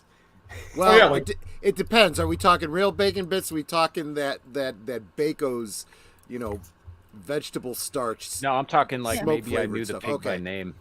Yeah, real bacon bits. That's different. Yeah. No, it makes me just wonder why would anybody listening to this and having when I was writing about I was writing about someone getting intubated, and so I actually watched video where someone is actually getting intubated, which is actually pretty cool. It makes me wonder why these people would volunteer for why anybody would be like, yeah, you know what? I wouldn't mind having a tube shoved down my throat, being put to sleep, and having someone cut me open. It's like, you know what? The only way you're getting me on an operating table is when they're literally like, yeah, if you don't get this, you're going to die. Yeah. Otherwise, no. Or they'll just tase you and then put you on the operating table. Like I said, if it's the choice between life or death, but just make sure you're not a donor on your license. Oh wait, Kohai, you mean long pork? Because then they're not obligated to save you. Not the long pig again. Yeah, exactly. Yeah, that is true. I don't know how we got to cannibalism. We were talking about Lord of the Rings. What the fuck? We were talking about Lord of the Rings, which shifted to the culture war, and then the culture war shifted to. I'm aware. I was there, dude. Oh, okay. Or Warframe, Shadow. Is it bad that all this talk and now I want bacon? I mean, No, not at all. Because I was thinking about. I mean, if bacon I too. had stuff like beef or pork in the house, I probably would. But all I've got is chicken and turkey because I'm trying to lose weight. Yes, I've been eating potato chips. All right, I've had a bad couple of 2 days, and it's ruined my discipline. I actually have a lot of bacon in the freezer. I could pull. Wait, no, I've got turkey bacon. I can eat turkey bacon. Why? Turkey bacon is anathema. I didn't realize I was turning my camera off. My bad. First, it's relatively easy to make. It's a relatively easy protein to cook for breakfast. True. That is true. And I need to cut weight down. I'm like 230, 225 pounds, and I need to be like 190-ish to perform optimally on my marine tests based on how tall I am. And then second, as a kid, I actually only ate turkey bacon. My mom only cooked turkey bacon. So I've always that sounds like child abuse to me. Well, I'm a Muslim. Okay. That's all we eat. We don't eat pork. Okay, so we don't have bacon in my house. Oh, do you keep halal? Yes. Oh, I didn't realize. Technically, all Muslims are supposed to keep halal. Well, I know, but not all of them do. That's like all Jews are supposed to keep kosher. Whoa! What do you mean thought all Jews kept kosher, and then I found out no, they don't. The majority. There's a funny story about that. So, I had a birthday party that some of my brothers and my mother threw for me back when I was married a few years ago. They just showed up and they just with the presents and the cake. And anyway, one of my brothers is a hell of a cook. A couple of them are, but one in particular decided to make his world famous chicken carbonara, which is unfucking believably good. Well, the guy who showed up with my mom, her friend, is Jewish. And we didn't tell him there was bacon in chicken carbonara. Oh. And he asked for seconds. Oh, that's not nice. It's still funny. It is funny. Did he ever find out? Yeah, I found out later on that he was more of a Messianic Jew. They're less strict on the bacon thing. But okay. I'm pretty sure he knew. But we had a good laugh to ourselves about it before we found that out. Because Shapiro is an Orthodox Jew, so he's very, very, very much practicing. And so is Master of TDS. He's an Orthodox Jew too, so he actually he takes a break from all electronics starting through the weekend. Anyway, no, Shadow. What are you doing to prepare for this? Exercise wise. Oh, I got like a workout sheet from the recruiter involving like runs and. Okay, good. Like yeah. Sit-ups. I was gonna start it. Run. Sit-ups, push-ups, run. Flutter kicks. You know what a flutter kick is? I started it on Monday, and then Tuesday was the rest day. Wednesday I got swamped with schoolwork. Thursday I was sick. Friday I was sick, and then today I'm getting over being sick. Okay, so I know you're sick because you looked like you didn't feel well last night. Sit-ups, push-ups, run, flutter kicks, and also do what's something that's called gosh darn it, oh crap, Fraggle Rock. What's it called? Good show. I don't know. The mountain climber. You know what it? Oh, I know. Yeah, I know mountain climbers. Funny story about mountain climbers. As a punishment, whenever we were out, my mom would make my brother and I either run up and down a flight of stairs or do like 30 mountain climbers in public. Yeah, mountain climbers. It wasn't the lack of energy from doing all the running and stuff that made us behave. It was the fact that we didn't like getting stared at for running up the stairs. Yeah. Or doing mountain climbers in public. It was hilarious, and I know how I'm going to torture my kids. And I agree with Carrie on the Ben Shapiro take. Also, when you're doing them, this is how it goes in the military, and I'm assuming the Marines are similar to the Army. You go 1, 2, 3, 1, 1, 2, 3, 2, 1, 2, 3, 3. That's how it goes for what's called jumping jacks, or it's actually called the side straddle hop. It goes the same way for flutter kicks. It goes the same way for like push-ups. It's 1, 2, 3, 1. You count off like that. Yes. So remember that. So when you're doing flutter kicks, 1, 2, 3, 1, 1, 2, 3, 2. So you're literally getting about 3 per set, and per count. Okay, yeah, I'll consider that. Again, the Also, reason I'm also, choosing officer over enlisted is because apparently officer sucks less.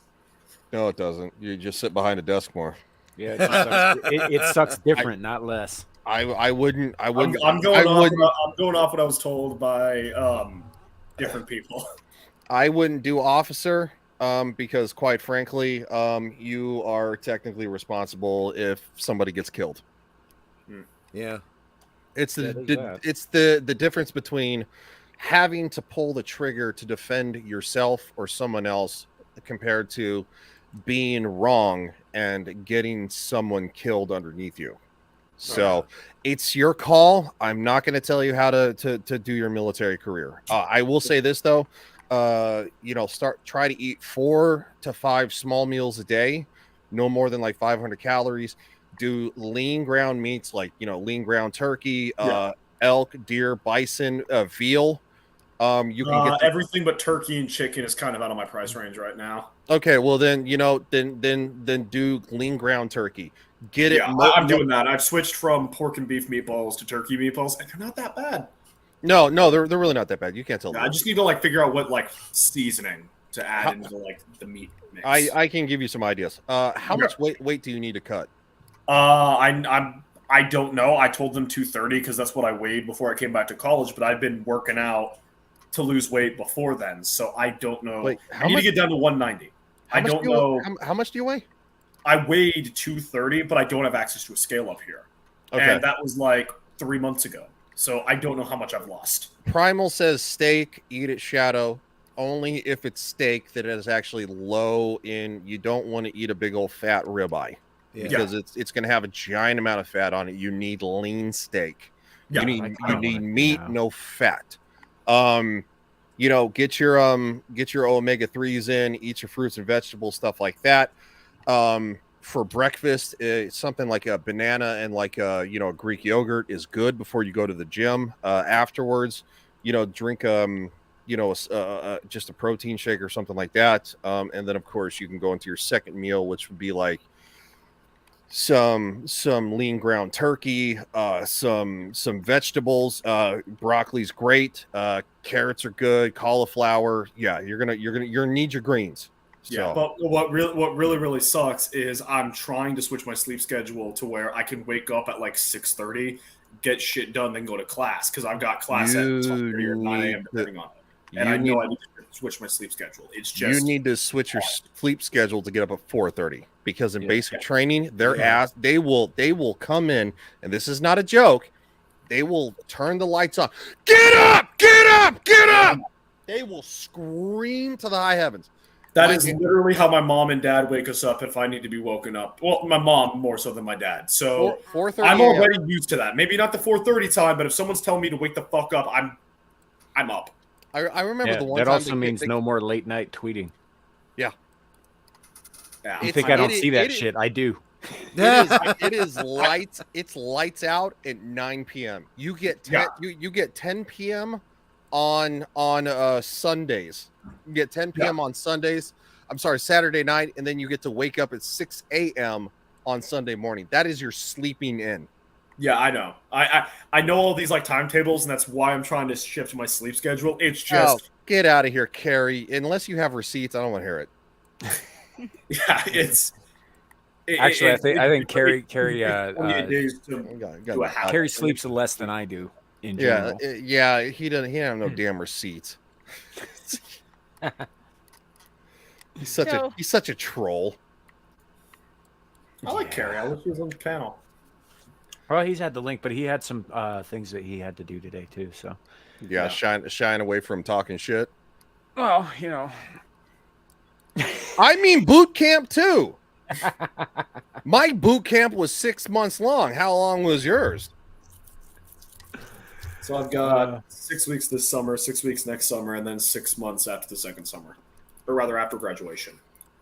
Yeah, mine was all one shot, like the Marines. Well, the majority of the Marines. I don't know what you're doing. Yeah, OCS, which is the officer also a veteran. Yes. They break it up for the office. Days later, I've heard that. Yeah.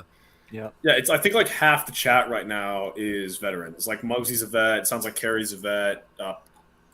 Never mind. Wow, I thought there were more people in here, like Larry. Well, Carrie's active, I think, right now. Oh, Carrie's active? Yeah. Okay, Yeah, well, he's, then I he's- guess he's, I thought he's- Carrie was older than he was, I guess. Well, he's in his mid-40s. Okay, yeah, no, I thought, for some reason, I thought he was older than JV. No. No. He's Okay, he's I'm older sorry than then, me. Carrie. I thought you were older than you are. He's only about 2 or 3 years older than I am. Okay, I thought he was way older for some reason. Yeah. But yeah, I think he's yeah. I was post 9/11 by I was wrong. literally 2 years. Yeah. So I got a question. After all of that discussion and all of us talking about what's going on in the world, and all of this talk of cultural revolution, what do we do? We fight or we die. What do we fight? With your Everything. voice. With your voice. Well, so there's And Kat, no offense, your gaming streams aren't just gonna do it. You have to actually put out videos about how you don't like why Velma's woke, or and not even woke. Velma's just racist. it's just a bad show. Yeah. It's not just a bad show, and I don't like the term woke anymore. It's just a racist ass show. It's all around hateful. It's all around hateful. And Yeah. so no, Kat, like if you actually want to do something, and this, look, I'm not telling you what to do with your content. It's your channel. You go nuts. If you want to chat about maybe something that you saw while you're gaming, that's great. But I mean, if you actually want to change it, you have to put your voice out there, because it can't just be dudes like me.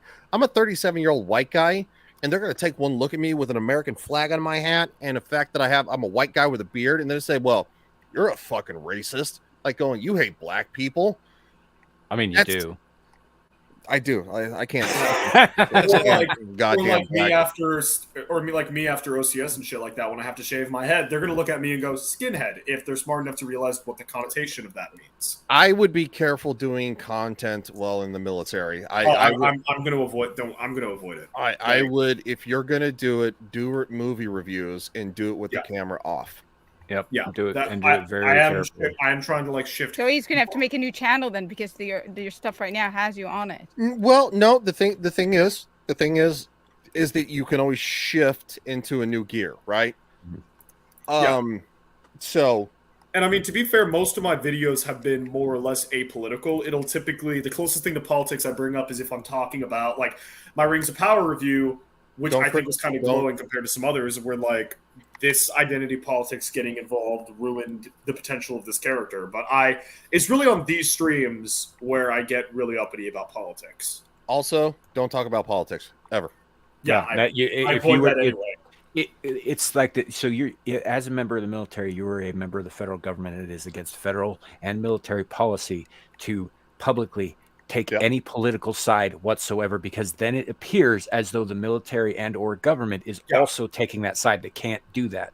So yeah, it can land you in a lot of fucking trouble if you were to do anything even touching this stuff. So basically what we're saying is midsummer is when I'm no longer allowed on these streams. So I've got to make the next couple of months count. Whenever you sign that dotted line, as soon as you sign, it's over.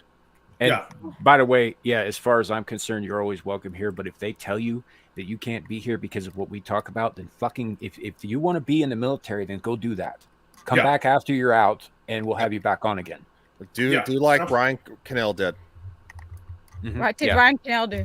He talked about pop culture, but only pop culture. He did not criticize the president of the United States. He did not criticize the military. He didn't criticize politicians. It was zero politics, because it's against the Hatch Act. Yeah, which he's got a political channel. Already not really talking now, but I don't think he's in the military anymore. No, he isn't. No. He didn't start that until after he had finally exited. I think he was Navy, wasn't he? Yeah, Navy. Yeah. No, so but on top of stay off these streams. No, but on top of that, that's why, for example, I make clear one rule. I don't say where I work, because people will associate and I work for just a retail, which is why retail chain. But I'm very clear where it's not public where I work.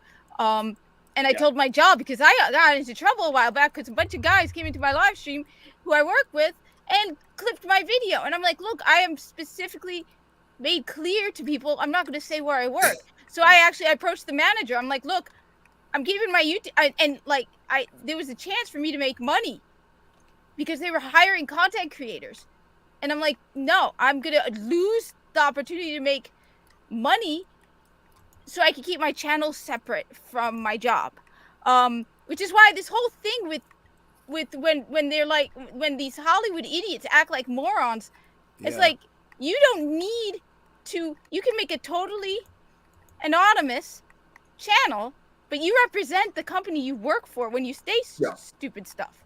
Yeah. Oh, and on the uniforms thing, Carrie mentioned that my previous place of employment, my boss kind of like, not because of me, because of some dumbasses who would do TikToks in uniform, like in our like lifeguard uniforms and stuff like that. Basically, like one training session basically got everyone together and spent like 5 minutes yelling at us. So I wouldn't do it anyway because I know it's fucking stupid to wear a uniform in an informal setting. Well, it's one thing that I've never liked. I've never liked the fact that there are police officers who have TikToks. Like, if you want to have a TikTok in your personal time, that's great. And if you want to commentate, you know, when you're off the clock, that's fine. Unless your department comes to you and say, hey, you know what, you don't want to do that. You know, don't associate. For the longest time, I told people, I was like, I work for the government. That's all anybody knew. There were a couple of slips from friends of mine who kind of like, you know, leaked where I might work. But as for me, no, I wouldn't put it out there. Yeah, because quite frankly, it was nobody's business. Yeah. And two, I mean, I'm not speaking on behalf of them. I wasn't. I was speaking on behalf of myself. But when you do stuff like, you like nurses, doctors, police officers, firefighters, like military personnel, doing stuff in uniform on Instagram, on TikTok, on YouTube, shut up. Shut up. You're endangering your own career. You don't realize it because you're like, oh, well, people like what I'm doing. As soon as you say something wrong, people are going to search where you work by what's on your uniform, and they'll say, ring. Yeah, this person is a giant piece of crap and they're being super racist. Or and that's assuming that your employer doesn't see it before they do. Yeah, exactly. You know, because like, wasn't there some teacher who was doing an OnlyFans and she got fired? Well, I mean, partly because she was doing that on fucking like campus online. Like, no, she was. Yes, and there was that. There was also that dental hygienist assistant or whatever who was fired for taking nudes in the bathroom at her workplace and that kind of thing. And it was just like, look, it's because you're fucking moonlighting. Number one, and number two, it doesn't matter if your OnlyFans customers don't recognize the bathroom. Your fucking employer does. Yeah. You know. But I'm sure, though, Shadow, that if you want, because you'll be in the military and in uniform, if you wanted to wear like a dog-shaped gimp mask and a foxtail butt plug, that'd be fine. I don't think those dudes are probably doing so well. They protected their well, crap. You know, they're officers, right? they are officers. I just don't know if they're still currently. But then again, who knows? They might be on the right side of the certain beliefs. But see, the thing is here is that, trust me, working for the government, they'll give you the social media policy. They'll say, and they'll go through with through it with you, saying you are not to do this, this, and this. On your time off, you're not to do this, this, and this. If you do that, like this, and they'll make you sign it, and they will literally put it in your file. So if you say, well, I mean, I didn't do that, I don't know what you're talking about. Like, I don't remember that being in the policy. They're like going, okay, so this is what you signed on this date, and you're gonna go, oh shit. Yeah, I'll probably get like what I'll probably end up doing is like just making a new channel and then getting like some sort of helmet or mask or something and just completely rebranding. Or don't even put a mask on. Just don't go on camera. I mean, I just like that cat just because it's harder. It takes more time to edit together something because like I like there being motion in my videos, and if I could just do myself and do VTubing. They taught me about VTubing, but I don't want to do that. For a while, though, Shadow, how hard is this? To do that anyway. Yeah. This isn't hard at all right here. Like, yeah, because the masks look creepy. Yeah, but you're going to be kept pretty busy, and I'm pretty sure, I don't know if they still do it, but didn't they used to like take your fucking phone in boot camp? I won't have my to. phone until the 4th Yeah, week. so you won't have any access to any of that shit anyway. So while I'm under for the first 2 week for the 6 week period this summer and then 6 week period next summer. You shouldn't get fucking 6 months, baby nuts. God damn it. He's straight doom-cocking it. Yeah, I could straight up do on that. my ass. No, so it's 6 weeks this summer, 6 weeks next summer, and then 6 months after I graduate. You know, the fact that UA is British makes this particular phrasing that much funnier. Oh yeah, I've never heard UA speak. I have. UA's awesome. Yeah, UA sounds like a dude on like a British nature documentary, so I would just love to hear him say it like that. Well, just, you know, like the Also expression Mexican "pull one style. off" in Britain, Yeah. basically is a more common version of jacking off. Oh, Okay. when he says "pull a doomcock," I can't wait for the fact when Shadow has to shower with fucking 35 other guys and see a bunch of penises. I've already had to kind of deal with that due to the swim team that I was on. We had like 2 showers that worked and like 18 guys in the locker room.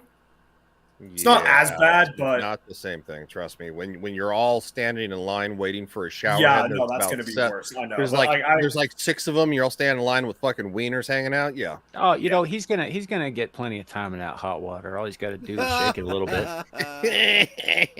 But hey, boys, Look, I'm just gonna tell you this. I'm gonna tell you this. Don't be that guy. Don't be the guy that gets everybody in trouble all the time. You better be fucking squared away. Because if you are the fuck up, you will get a fucking blanket party. Yeah, I know. Do you know what a want to blanket? be invisible. You want to be Yeah, in the I've middle. seen- You don't I've want to be a seen fucking standout. You photos don't want to like be it. too far behind. Yeah. You don't be that guy. Yeah, UA, I know. UA, I fucking know. I think Starship Troopers, but with no chicks. Yeah, with no chicks. It's all dicks. Yeah, I know. That's Hey, that's Queen, why. good to see you. Haven't seen you in a minute. You walked Yeah, I think into a hell of a conversation. I think this is the first time I've ever seen her in the chat. So hail. Hey, Howdy. I love that name, Queen. Yeah, I'll she's been on a couple of my gaming streams, and she's also a moderator for Amira. I'll just say this. I've probably seen more dicks than most women have in this country. Oh. So Like I said, Queen, right into the middle of this conversation. Hell of a fucking conversation. I'm just saying that's a lot of penis. Well, I mean, he's not lying. Trust me, when you're showering with fucking 35 other guys, there's a lot of penis. You don't have to let him drip it off your face, though. Oh shit, my bad. Fuck. Well, if you want to make it accurate, you have to take all the facial hair off and all the hair. So no hat. I have to be, But Oh, so it slides off you like water off a duck. yeah, a little bit. It makes it a lot easier. It doesn't get caught in the beard, so it's easier to shower off. This is good behavior. Yeah, Karen, this is us being good. behavior. He's not wrong. Lala, to answer your question, I am, due to being a complete fuck up in every other aspect of my life, looking at military service, and they're all giving me shit / good life advice on how to go forward with that. You know, We you give know how him to shit because he's young, and we give him advice also because he's young. Yeah, you know how to you know how to military roll your clothes. yeah, that's actually you know how to combat. That's what it's called, combat roll. yeah. Actually, for a while, that was how I was storing like my shirts and shorts and all that stuff in my dresser because my dad's like, it saves space, and I'm like, that's bullshit. And then I didn't like, holy shit, this works. And Wait, what now is I it? hang my shirts up. It's like you take it in here. I'll grab one of my shirts and show you. Yeah. All right. This Open was- demonstration. Yeah. No, This was because if something- it does work, I want this. No, absolutely true. The only thing is, depending on what it is, you might want to press it before you wear it. Yeah. So I just, You have to. I just pulled this out of my dirty laundry bin just to like not ruin one of my good shirts. So you basically you take it, you fold it like that, and this is how my dad showed me. This might not be the way everyone else does it. You fold it like that, You're okay Yeah, so yeah. far. and then you just roll it up. Yep. Ah. Okay, you And got it it. takes up a lot less space, and you can just cram it in with a bunch of other ones. It's a little sloppy, but then again, I'm you did it quick. Yeah, I did it quick just to show you guys. But yeah, no, And that you do that with everything. you can't have the little ends poking out. They actually need to be like, almost like concave in, Perfect and then squared off, you perfectly squared off, and then you need to actually tuck it under so it has kind of like a lip where you can because they will do locker inspection, wall locker inspections, and if your shit is fucked up, they will toss your shit on the ground. Oh yeah, and never ever. What is this private pile? Ever, hold on, real quick. Never ever leave your wall locker unsecure because you will get your shit wrecked. Yes. I was a worthless civilian. I never served, but my scout leaders were all Vietnam vets, and they taught us how to pack. You got it bad. I did get it. I thought this was just how scouts were, and then I found out you got the supreme training. I'm like, oh, interesting. Yeah, even my dad, who served in the Navy, is like, holy crap, that's pretty hardcore shit, man. I'm like, I didn't know any better. I went to scouts, and this is what I was taught. You have to try to put 65 pounds worth of gear inside of a rucksack that is no bigger than this. So you have to make space for everything, and that's including 2 MREs, 2 meals ready to eat. Yeah. So because those are emergency rations. That's the official name for that. The unofficial name, which has been spread around for ages past, is meals rejected by Ethiopians. Oh, that's good. I've actually eaten MREs. Before. We call them that in the Boy Scouts too. There was I was living in South Korea. Like we went to like this big like event type thing. I guess it was like a reenactment of a water invasion or something like that. And they were serving MREs as like an actual thing. I didn't get. Oh, thank you very much. That's my bisexual lighting. I didn't get the hate. My dad was talking about how I'd hate it. I didn't understand how badly I'd hate it until I got into the chili mac and nearly vomited. What is wrong with you? Chili mac is good. And the one I got was bad. I got the chili mac MRE. Everything else was fine. I take a bite out of the chili mac, and I legitimately felt, or was it I liked the chili mac and I hated everything else? I don't know. I was like, did you warm it up with the water heater? I don't know. I was like a 4th or 5th grader at the time. It's been kids like still get shit on a shingle? A decade. Oh, you still get Democrat flashlights. Yeah, that's my bisexual lighting. No, you still get shit on a shingle, but you have to go to the DFAC. Yeah, like I was, or the chow hall, yeah. Depending on where. What chili? Are you the worst? Canada? What the fuck is wrong with you? Again, it's been like a decade, and I was a child. Get the meat. See, the Canadian meatloaf that had like that gelatinous stuff on it. Like you're like, meatloaf, and it's like, what is this jelly? Yeah. And it's like, oh, it's to preserve it. Well, the Canadian ones come with extra helpings of maple syrup and euthanasia. I wasn't ready for that one. It's a good thing I wasn't taking a drink. You need a thing like brunch. There's a reason that every MRE in the U.S. military comes with a Tabasco sauce bottle this big. So it's literally to flavor the food, and also it comes with 2 chiclets, which are gum, that act as a laxative later. Because that makes sense.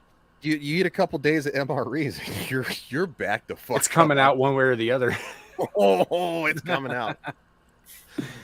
Military stories with Ryan. Hey, it's almost as good as strip club stories with Keela. Man, we got to get him on here one of these days. That guy tells the most MRE amazing egg stories. meal? I can't even imagine that. So he tells me those ain't eggs. I don't know what branch. I forget what branch carries in, but we didn't have that. That sounds like something that's probably probably actually A crime decent against to eat. humanity? Or that, I don't know. Now I've had. It's probably not even egg. It's probably just like some yellow dusty thing. They're like, Oh yeah, no, it's powdered eggs. It's always it's powdered. Okay, so we're talking. powdered eggs. We're talking powdered. Oh yeah, I've had that. I just think meals ready to eat. I'm picturing something in So here's the civilian equivalent if you want to like go buy it. So when I was in the army, we got the equivalent of what you would call as a civilian an A ration if you wanted to buy it on like eBay or something. A rations are what we had, but they came in a different box. It was a brown bag about this big. But yeah, no, so it's what, and everything's prepared by pouring boiling water into it. No, you actually put the main course packet into the chemical water heater. So you pour a little bit of water to this line. You put it at a coasty. Oh God, get the fuck out of here. My mom's ex-Coast Guard, so I gotta respect God. Carrie for this. Carrie's Coast Guard. They got a fucking kitchen on the goddamn boat. Get the fuck out of here. And they're fighting cartels. Look, I love the Coast Guard. They do a great job, but Yeah. well, you know what? If Carrie has one of these egg MREs, I will literally send it to me. I will eat it live on stream, and I'll give you my reaction. Seriously, I swear to Jesus, I'll do it. I'll do it on this stream. We gotta make that fucking happen. I will cook it. I'll prep it and all that crap. So no, so like the cheese tortellini was something that it's called swamp ass. No, swamp ass is what you needed to have to get that shit out of you. Well, yeah. Oh God, this has been fun. This has been. I'm gonna miss being on these streams. We went through. No, you won't, because you'll be living it. No. Well, look, and I got to give Carrie credit. Like I haven't been in the military in 20 years, and he's been in. So and yeah, they get about the same amount of equipment that we do. It's just. I don't know the new MRE flavors. I don't. So it would be interesting for him to send me a couple that he thinks are horrendous, and I'll literally eat them on stream, and I'll tell you guys what I think, because I do. I have a bunch of boxes of A rations because I live in Florida, with the hurricanes and stuff. So yeah. I purchased them all myself. It's not like I stole them from the military, but anything. No, I have Patriots. Dude, there are people who do that. They're like, there's like supply sergeants, like, oh, we got an extra box of MREs. Here's my back of my trunk. Motherfucker. It's called a galley. My apologies. I apologize. Carrie curses so much. I've only been on a ship a handful of times. My apologies. Okay. No. Well, yeah, coasty is the best way to put it. Yeah, I don't think because seamen or navy. Yeah, well, no, because he's on a boat, he's on a ship. That explains why he curses so much. Yeah, it's the galley. Yep. Which also trying to navigate. Go high. I'm not. D&D isn't real. I think it's funny that both Sticks Hexenhammer tries MREs. That's I don't know, because like I said, I mean, I was never military. I was in the Boy Scouts, and they fed those things to us too. I could literally pull an MRE right now out of a rucksack that I have in a closet. Like it's like boop. It's literally. Hold on. I'll fucking. Well, I have some of my Patriot Supply stuff. Yeah. Because. I got some of that. We're still looking for which one we want to go with on a regular basis, and we're just going to start a regular subscription, because you never know. You never know when you're gonna. Well, good rule of thumb is that you have at least 72 hours of food and water storage at all times. I have at least 3 months. At least the 72 way hours. supply lines are starting to go, I'm thinking we might need to have enough to get through the rest of our damn lives. Sure, that's also true, but just in terms of getting yourself and your loved ones through an emergency, for example, 72 hours is absolute minimum. Like, you don't want to go lower than that. You can absolutely go further. Stock up on fucking white rice. Yep. White rice will keep you alive for a long time, and that shit. I mean, it's possible to go bad, but when was the last time you heard of that? If you keep it dry, it will keep. See, I'm fucked because I got until like spring break, I got no way to transport shit, and that's assuming I can find a used car in my price range, which I think I'll be able to. Car prices are going down. Yeah. Okay, so this is a modern MRE from a company that actually puts them together from other modern MREs from military surplus. This one, it's a pepperoni pizza. So this is a modern one. This is what ours kind of looked like, but in a brown bag in a sense. I was going to say it looks like they upgraded to GIMP bags. Yeah, they upgraded the gimp bags. You're right. They did do that's some oiled up black vinyl there.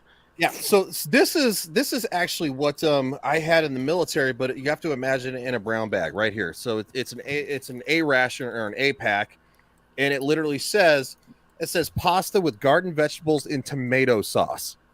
So in here you can see the classic brown packaging in the back, and it's literally you put it all together with this chemical heater in the back, and that's how you heat it up.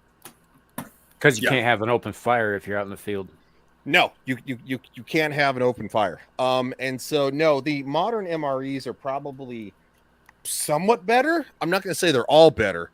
But yeah, the give it to me, I'll do it. Hey, it's so bad. It takes another. Trust me, I am not going to puke that shit up, dude. I am eating out of the goddamn dirt. Bring it the fuck on. Let's go. I will do it. I will send you my. Yeah, dude, Carrie, we need to get that shit out to him because I want him to do that live. I will do it live on stream. I will literally. It'll be fucking glorious and fucking try it. Yeah, that'll be fantastic. What we need to do is not tell JV, crash at JV's apartment, and make him eat one as well. Oh God, JV would never do it. I need to get used to eating this shit. You clearly want to eat it, and let's just torture JV by making him eat one. He wouldn't do it. He's got too much self-respect. Can it be worse than 7-Eleven pizza? Yes, it's worse than 7-Eleven pizza. Many things are worse than 7-Eleven pizza. Yes. Yes. I'm not saying 7-Eleven pizza is good by any stretch. It's not, but these are designed to last decades. Yeah. Those things will probably outlive the cockroaches when nukes hit. Like, have you guys ever had squid jerky?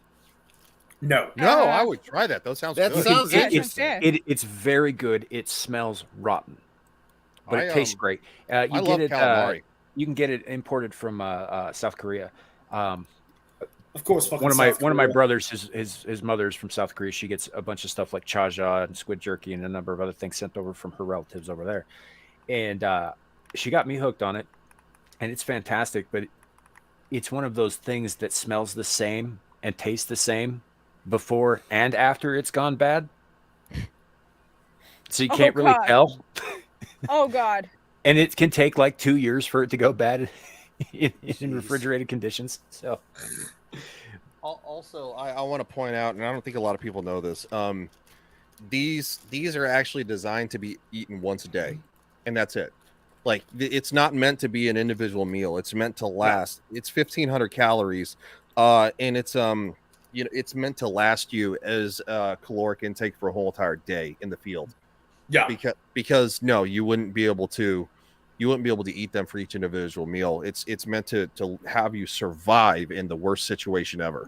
Yeah, it's like the river Phlegethon in Greek mythology. It's not meant to be comfortable. It's not meant to be good. It's meant to keep you alive so you can keep on suffering. Yeah. So you can keep on suffering. That's a great way to look at it. Oh, it's got a question for you, Ryan and Carrie. What's Sir Stumming? I'm not 100% sure what that word is either. Let me try to Google it. Maybe it's a type of MRE. Like maybe it's a kind of MRE. Is it a fish? Oh, I bet it is. Like a sturgeon? Oh, it's packaged. It's canned fish. Death. Oh. Death. I'll take death. Samuel's immediate. No, but I like anchovies.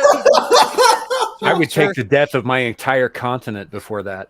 Sir Strumming. Okay, remember, you eat like day-old unrefrigerated whipped cream. You don't get to comment. When we started this conversation, we started with a photograph that you could smell. I just looked up this canned fish and I can smell the picture. I can too. There's fermented salted herring in a can. Oh God. Oh God. Oh no. Okay, just kill me now. For those of you out there who seem to think that fermented means anything good, it doesn't. It's a polite way of saying rotten. Oh, that looks so good.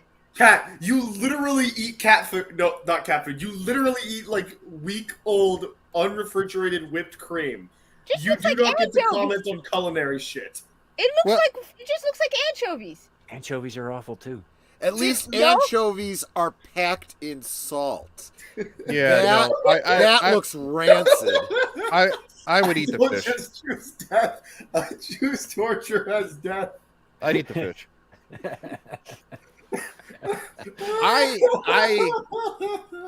Look, Yeah, I would eat understand fish. the idea of eating anything when you're hungry enough, but not if it's going to cause you to have explosive diarrhea. That kind of defeats the purpose of the What, meal. do you eat Taco Yeah. Bell? Yeah, it's Swedish. Yeah, you guys are all familiar with, I imagine, the origins of ketchup, right? Yes. That was created by soldiers in World War I in the trenches because they had to force down rotten meat, and Yep. it's the flavor is strong enough that you can literally eat anything with ketchup if you have enough of it because it covers the flavor of almost everything. It's the same thing with hot sauce. It's See, because that it salt and actually. herring thing existed makes me agree with the Norwegian opinion that the Swedes don't count as human beings. Like, what the fuck? You know what's gosh. funny is that the rest of Scandinavia would agree with you. Yeah, isn't it like Norwegian law or like there's like some law in some country that if a person from a different different Scandinavian country comes into their country, they're allowed to beat them with a stick, and that law is still on the books. I think Well, it's according to if Steve when it comes Kenobi, to Sweden. according to Steve Kenobi and to Andre on Midnight's Edge, Swedes don't count as people. Right, yeah, I know that, but there's like some law in some country where if it's like in Norway, for example, if a Swede Well, comes to they're Norway, Norwegian. They're both There's a lot of- Norwegian. Both of the guys I mentioned are from Norway. Well, Let's see. look at it this way, and I know we're making a lot of jokes. Push come to shove, you're going to eat whatever you need to survive. That's just if you get If push hungry comes to enough. shove, I'll eat you. Trust me. Exactly. I'm not. Yeah, I'm- but at least then you know it's fresh meat. No, but I mean, the thing is, like, I know people have said, fasting Ramadan is only like 16 hours a day. But I can tell you, by the end of the day of fasting, you're willing to eat anything. So that's why one of the things that I will, like, that's why I have all that Patriot supply food. Because, like, you know what? Either I get nuked and go out fast, or I have something to eat because I ain't starving. Yeah. Hey, Lou. We actually had a part of the conversation earlier in the show. I kind of wished I'd had your input on. I'm sorry if I didn't think to reach out to you. Lucasley 20, for those of you who don't know, and I think everybody in chat does, Troy in particular, she does a channel where she talks about relationships and that kind of thing, and also helps to teach people the basics of beginning Spanish. Oh. Yeah, which She is is great. she's a U.S. naturalized citizen by way of Venezuela and I think Nicaragua. But anyway, she was there when the communism happened. Wow. And all that. And she has a very good, unique insight into that more Americans, young Americans, Shadow, I'm looking at you, need to listen to. Hello. I understand you're on board. I'm just talking about, young people in general, and you're there. You know what else, Lou? My generation needs more beatings. You know what else Lou just had? What else she has? She's got one more subscriber. Nice. Well, Nice. not just that. It would have been fun to have her on for the whole entire conversation about how I've probably seen more penises than she has. Yeah. If you never seen a woman blush so fast.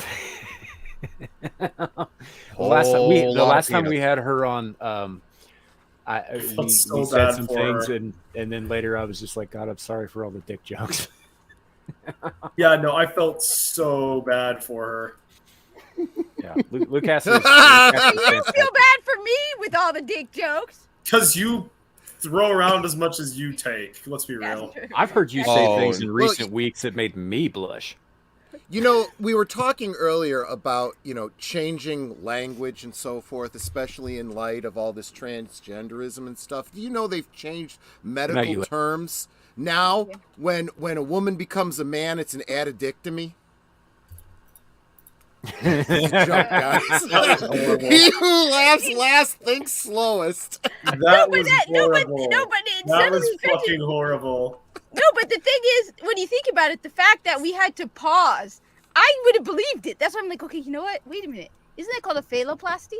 I was about to say in today's day and world that you don't know what's a joke and you don't know what's you don't know what's satire and what's real anymore. Well, it's like they used to say. Yeah. Oh no, it's also because like the term hermaphrodite is apparently derogatory instead of just being a medical term. Like, no, it was a fucking medical term, dipshit. Yeah. It actually originated from a specific place and time, and it was derogatory when it started out, but that doesn't matter because those people are all dead. Yeah, and have been for thousands of years. Yeah. Oh shit! Now I forgot where I was going. You were praising Lou Castley. Lou's great. Go check her out. Yeah, channel is amazing. I think I was probably going to say something offensive, so it's probably better than I forgot. I think I found it. I think the Swedes are allowed to beat the Finns if they find them in Sweden. Yeah, it's kind of a paper rock scissors situation there. The Nords hate the Swedes. The Swedes hate the Finns. The Finns hate fucking everybody, but they really hate the Sami. And then the Danes just think they're above it all, which is hilarious because geographically they're below it all. And then Iceland is just vibing.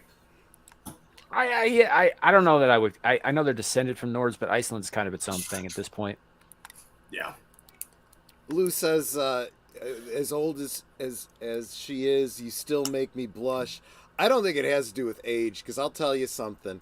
I was listening to what do you call it, Toxic Femininity one night, and those girls got to talking, and I'm like, oh my god, and my wife's like, you're blushing, and I'm like, these girls are saying things. She's like, well, you guys do it all the time. I'm like, yeah, but I'm not used to hearing girls talk like this. Yeah, right? It's like the shut up. Sorry. It's like the illusion that girls don't poop. We know perfectly well that they poop and they sweat and they do all the same things that guys do, but there's an illusion to maintain there so that we can deal with it. Yeah, well, the thing is, in my case, I work in a warehouse. Other than my supervisor, who's right above me, and me, I work with a whole bunch of guys between 20 and 40 years old. So, you start to get used to it and relax and just be like, yeah, whatever, I don't care anymore. And on top of that, you don't say to your boss that's offensive and you can't say that in front of me, and on the contrary, the stuff we say, at one point we joke about things that would like horrify people. At one point, the soda, we have soda and it exploded, and one guy comes up to me, he's like, given what you are, I have to ask, did you have anything to do with it? And I was like, no, because if I did, it would have succeeded. There you go. So, I mean, we've joked that if HR came into the back of the store, they would be horrified. And in fact, they were telling me about a guy who actually won a lawsuit. He lost his job because he said something wrong on the radio. And they're like, yeah, but you don't understand. And what he pointed out is, in the back, the language we use in the warehouse isn't the language that you would normally use on the radio. And so he didn't realize, because he was still new, that the language you use in the warehouse you don't use on the radio. Oh. That's how it is. Yeah, we say stuff that, it could get you into a lot of trouble. I mean, that one with the soda's a PC one. You guys know the jokes I've told you in the past. Yeah. And the jokes and shit at like lifeguarding, not the same as a warehouse place, but like the number of people in lifeguarding who have expressed how badly they just wish certain kids would drown because those kids have built up a reputation. Like this one girl in swim lessons who would try to gouge an instructor's eye out if she got a little bit scared. Like, the shit that we said in the guard room would make parents horrified. Because let's be honest, that was you. Don't change the story.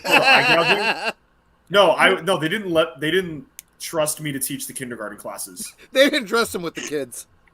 No, actually, they ended up having to let you said it, not me. I ended up actually having to be a swim instructor because they literally couldn't get anyone else to do it. And yes, I did in fact say glass of juice. I don't know why they did $20.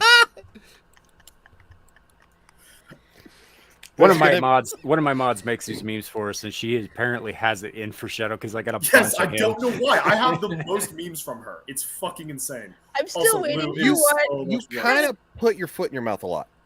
Yes. I gotta make it then. I'm gonna make it myself. You with a fork behind Viso, going about how corpus tastes like chicken. Because that makes absolutely no sense, but I still really want to do that one. Everything tastes like chicken except chicken. I about to say, and you're the only one that understands that joke. Nobody else understands the corpus but you. There are Warframe people out there. UA knows what I mean. UA went to bed. Yeah, so no. He was asleep. At UA. No, Kohai. Kohai's the one who makes the memes, Carrie. There is a kitty in the tower. Yeah. If you want her to make memes of you, dude, I can make sure that happens. Yeah. I'm not sure that you want that kind of attention, but okay. Oh, come on. There's furniture on the tables in the tower, and I can't kick it off the tables. Are you still playing that goddamn game? She's playing a video game. She's been doing it the whole time, dude. Where have you been? I recommend the beatings continue until morale is improved. I would recommend Kat's demoted back to panelist. I would also recommend. How are you going to be a co-host and not moderate the chat? I'm looking at the chat. What are you talking about? Yeah, sure. Yeah, I think I can see it glinting in the corner of her glasses right behind all that Warframe. Now we're looking at Destiny. Now I'm looking at the screen. Now look at the screen. Destiny. It's not Destiny. It's Destiny 2. Yeah, exactly. I don't care if it's Ronald McDonald's Playland where he puts penises in little children's buttholes. Like the fact that you're no, that's the Burger King. Oh, sorry. Ronald Wake McDonald up with the king. It's Destiny 2. There's a difference. Which means it's worse. Yeah, that's true. But I'm up to rank 91 out of 100. So she's playing a game that's worse than what we're talking about. She's like, well, Samuel's pissed. Huh? No, not pissed. Samuel's not pissed. I have to roast Kat because she is so addicted to Destiny and Destiny 2. It's wild. Oh, and Warframe. Don't forget Warframe. Yeah, Warframe. Yeah. Yeah, you want to know how addicted? All this talk of military talk is giving me ideas on what to do for the corpus. Yeah, like straight up. Not a real thing. Yeah, but wait, I got to lower my write voice. stories, and that's not a bad thing. It's sparking your creativity, the same way that the medical talk a couple months ago was helping with that. Like that's not bad. You're drawing inspiration. Yeah, no. I don't think Kat could uninstall those games and not play them for a month though. I think. Oh, I would pay money to watch that. Oh, probably yeah. I'd find another. She'd be on screen and her hands would be shaking, and she'd be like, "I swear to God, I'm not in withdrawals." I'd be playing other games, Borderlands, and try to play Atomic Heart, and then just try to go play Destiny and find. Oh wait, I deleted Destiny with a bet. No, I don't think she could go a week. I would become a backer of her channel if she could go a week without playing a single video game and actually talking about pop culture on stream instead of playing a video game. Well, I have gone she now. streams for 6 hours. Yeah. Well, so does Friday Night Tights. So how about this? Instead of streams, and I talk about pop culture. Videos over a week, and she can't play video games for a week. Is that the bet? No, but I have actually gone. So I have played video games, but I haven't played like online video games for 2 weeks. I have done it. You're literally playing Destiny 2 right now. Hey, Shadow, you haven't listened. I said no. I haven't. I have played video games because I'd have my Nintendo Switch or my PS Vita. But in Egypt, I had no internet. You went to Egypt? I haven't been to Egypt in 3 years because of COVID, but I went to Egypt for several years in a row. And when I was in Egypt, I would not have. I would buy a data plan, but I'd only have a couple of gigabytes of data, so I wouldn't be able to play any video games. I also didn't have an Xbox with me or a PlayStation, so I played Doom on the Nintendo Switch. I played Borderlands 2 on the PS Vita. I played stuff like that. But no, I've gone for 2 weeks without playing Destiny 2 or Destiny or Warframe because I couldn't. So how about half a year, 6 months? Oh hell no, the season would advance. I kind of feel like that I might have upset Kat. No, you didn't. I'm just saying I've already done it. I've actually done it. I want the receipt. What you want me to get like my plane tickets? I want the receipts for the data plan, and I want witnesses who can ascribe to this fact. Shadow just fucking. Oh God, she's wow. Let me see if I can find it. You drove her away. You actually have the fucking receipt. me a sec. Have you seen that You are a room of fucking hers? Of course she brat. has the receipts. You actually have the receipt. And Wait, your it's visa? a stamp that you went to You Egypt. That never, doesn't- ever challenge a woman. Wow. And your Well, visa? maybe don't put that on the thing. Well, no, it's just my visa. It doesn't have my it's name just on it. an Egyptian visa. Yeah, it doesn't- it's a doesn't- generic thing. They put it Oh, in one. It doesn't give away your information at all, like No, it the doesn't. U.S. Okay. No, okay. no, yeah, there's no, personal No. That's just proves My- identifiable my- information. My there. apologies. That didn't I prove was the worried she was gonna dox herself. And here's a little bit. third. Here's a third visa. Yeah, just as long as she doesn't show the first page of that book. Yeah. no, Yeah, I'm not I doing the just don't first want her to dox herself because we care. Yeah. I still don't believe you, Kat, because you didn't provide receipts of lack of internet connection. page. I'm in Egypt on the beach, Shadow. What do you think I'm doing? Yeah, right. I was about to say, Egypt. If you've Yeah. ever seen life on the ground, they're not I mean, really isn't gonna Egypt have pretty much all beach? This is my photo. My dad says I look like a terrorist. Oh, Yeah, a little gosh. bit. Well, if your Really? dad says it. That's not bad. My fucking driver's Do- license do- might look like a serial killer. Kat, do you have do you have your contacts in? Me? No. I wear glasses because I have one weak eye, and so Oh, really? I can actually Oh, no, it's see my military without ID. my That's the glasses. one that looks like a serial killer. So I actually do Mute have. Shadow, please. I actually do have my glasses.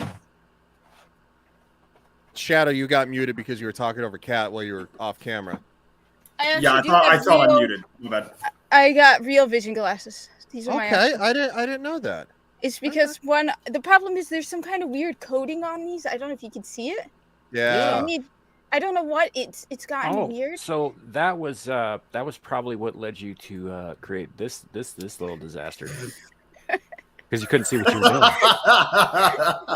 Hey, I've already told you guys the Wow. story. I actually set the store on fire. I know, we talked about Yes. that. Yes, I have. Yeah, she has. I have set the- Intentionally? Not intentionally. No, No. not Yes. intentionally. And the worst part is That we would have had been an interesting story. Well, she is a woman and she tried to do electronic stuff, so Hey, I was doing it for years without a problem. At one point, one of our reps came into the store. Was like, "You realize you're the only store in the entire state that has that display working." it's okay, Kat. I'll take a trip up to Jersey and I'll set your stuff up for you properly. Hey, Oh, Cool. Kat. You know, that's not what you were saying last week. bring it. Hey, Wait, me or her? What are you talking about? You last week you were just like, yeah, I'm gonna take a trip up to Jersey. Oh yeah, girl. I don't think I said it in quite that It was a inflection. whole thing with you last week. You just kept putting that foot right in your damn mouth. Well, you know what? If it's funny, fuck it. You know, Kat and I've been on trying to put that foot in her damn mouth. Oh, what? Wow. Not feeding the dogs. That's not the same thing. Oh, Where's the music coming from? From Streamlabs. I'm sorry, StreamYards. I control the power. Poor Troy. so honestly, He's the not number of ads I have gotten for StreamYards makes me hate StreamYards so much.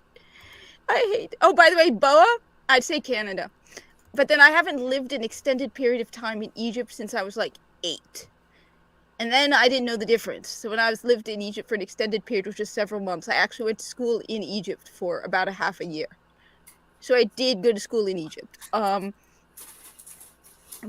then after that, because my father was divorced, we spent every summer in Egypt. Like we would leave school about a month early. No, more like 2 weeks. We would finish school 2 weeks early and spend like 3 months in Egypt, all summer. Hey, Samuel, I have a question. Yo, Have you been holding your bladder this whole entire time like you did last week? no, you remember that bit where I said, "Hey, I gotta go for a second? Oh, wow. So you actually went to the bathroom. That's the first. Yeah, for like 5 solid minutes of stream. It was awesome. And by stream, I mean Wow, urine. you really had to go. Yeah. See, this motherfucker last week, he was like, he went the whole 3 hours, and he was like, okay, we're gonna be ending soon because I have to use the bathroom. I think we were like 3 hours and like 2 minutes, and then it went to like 3 hours and like 20 minutes, and he's like, okay, I really have to go. And I'm like, and then after we did the stream, we were still on for like another hour talking about video games. yeah, it's like, what are you doing? I don't know. I got caught up in the conversation. Uh-huh. Anyway, That I need to said, go as it's a well. nice segue. We are gonna have to close down the stream because I believe Troy has another stream to get to. I have another stream to get ready for. So Ryan's do I. probably got another one coming up. Kat's got to go to bed soon, and And my baby nephew's nuts going is to baby bed. nuts. I'm Just go to bed hungry too. and I need to stop eating poison. Right. Yeah. So let's go around the horn and plug our stuff. Troy is the guest of honor. Would you care to go first? Yeah, well, you can always find me on my channel Friday nights for Last Call. So next Friday is going to be my special guest is going to be Arwen Avalon. Don't know where she's going to be before my stream, but once she tells me, I will post that on my community tab because we're going to turn it into a virtual pub crawl. I'm going to go hang out in the chat over wherever she's at. We're going to start drinking, then we'll come over to my stream. We'll do some more drinking, and it's going to be a lot of fun. So, yeah. Arwen's That's good what I'll be people. doing. She's a lot of fun. We've had her on FNR. Yep, Good deal, she good is deal. awesome. Shadow, stop eating that poison. I mean, Take it and throw it in your I'm garbage. gonna go make more. Go throw Cat, it in the go ahead. I garbage. like that. He's in the middle of talking. You just mute him. Go throw it in the garbage right I mean, now, Cat, young man. Cat, plug your shit. Okay. I'll All right. plug her. I will be live streaming WoW, Ooh. World of Warcraft tomorrow with Muggsykins because Muggsykins is going to be teaching me some stuff about. Because you know what? I'm now a 3-time bigot. I am a owner of Hogwarts Legacy, an owner of Atomic Hearts, and an owner of Dragonflight from World of Warcraft and a subscription to it. So yeah, All you need is a white guy in your life. You'd be a 10-time bigot. sweet. Bring it on. I don't mind. Good-looking white guy? Why the hell not? Who's going to be old-fashioned? Look after me? Hell no. Don't got a problem with it. Samuel's like, fuck. So I'll be live streaming WoW. Seriously though, Ryan, if you do have suggestions on videos, because I do want to make a difference. I'm just not entirely. Yeah, no. No, you're right. You're right, and I need to know more because I know I'm in an advantage. I have an advantage that you guys don't have, and that is that they expect me to agree with them, and they can't use the same attacks on me that they use on you guys. I just at times don't know what to make content about. Well, But I do. Sorry, I didn't mean it. Go ahead. But no, I do understand what you're saying. That's one of the reasons why I do try to make content, is because I don't agree with what they're doing, and I know that it's harder for them to attack me than it is to attack you, because or Shadow. Mhm. Well, I think you already do. I think you're already ahead of the curve because obviously you're on the Friday night stream. You're on this stream. You and Shadow do your own thing. I pop in periodically and stuff like that. So right, Naaman, okay. I've also been invited to the Legion of Memers on the 11th. Do it. I I don't know will. They're a great bunch of guys. You'll love them. You'll What fit right time the are they fucking. on? They're on. Usually they were doing a stream as we started. They were finishing theirs up. Okay. Yeah, they usually start like 3 p.m. Eastern Standard Time, if I Okay. remember correctly. Yeah, I will actually be on. I'll be on their stream on March 1st. I think it's March 1st. Yeah. So yeah, they invite on people who have good good talking points and stuff like that. They're a bunch of great guys, but all you have to do is like if there's a show you like, let's say you like the new Lord of the Rings movies going forward. I'm not looking at the chat, and I don't think I want to. No, it's not the chat. Nope. Oh, Shh. I have no idea. Just continue. Like we son gotta of- we gotta wrap the show up here. So Oh yeah, now we gotta wrap it up after you. So yeah, no, just just talk about stuff that you like. Maybe talk about the fact that you don't like how they're like destroying Lord of the Rings or whatever and stuff like that. So don't worry about me. All my stuff is in the description. Samuel, Shadow, really hungry. Oh right. I'm supposed to talk tomorrow and me and Shadow on Thursday. I just and saw it. Oh, you son of a bitch! So, That's great. Hey, Shadow, plug your shit. I've got on Monday night. I'll be with Ryan and a few other really, really great people reviewing episode 6 of season 2 of Game of Thrones. Look at my nipples. What? I don't know. On Thursdays, Kat and I do Merry Madness, where we try to get a little bit of the poison out before Friday and Saturday streams. I do random gaming streams. Didn't do any this week because school is a bitch and I was sick. I've also, in regards to videos, I've kind of made a promise to a few different people that I would make a video discussing the current state of China's economics from some courses I took. So I'm not an expert, but I know enough that I can make an interesting video, I think. Zeledge, I'm surprised he wasn't pushing me on that because he was the guy who first asked me to make it. So let's hope I'm able to deliver sometime the next 2 weeks. Practice makes perfect, dude. Just keep at it until you get signed up for the military, then fucking stop. Yeah. All right, Ryan, go ahead. Oh, no. I said my piece. Everybody knows where to find me. Yeah. All right. So you know what? It could always be worse. It could be raining flaming shadows. Yeah. Well, first of all, my name, for anybody new here, I am Samuel Infamous. This is my channel. This is the big show on the channel, SITV. It's every Saturday afternoon / evening, 4 p.m. Mountain Time. I do another show on Thursdays with Lawrence Knight called Abyssal Musings, where we talk more pop culture stuff than typically here. And I've been doing some gaming streams lately, and occasionally Ryan lets me slip into his back door on his channel. That said, thank you all for coming. It's been fantastic. This has been a lot of fun. Troy, glad to have you back anytime, man. Thanks, man. Super appreciate it. It was a lot of fun. Yeah. So that said, everybody have a great night. And remember, it could always be worse. It could be raining flaming cobras.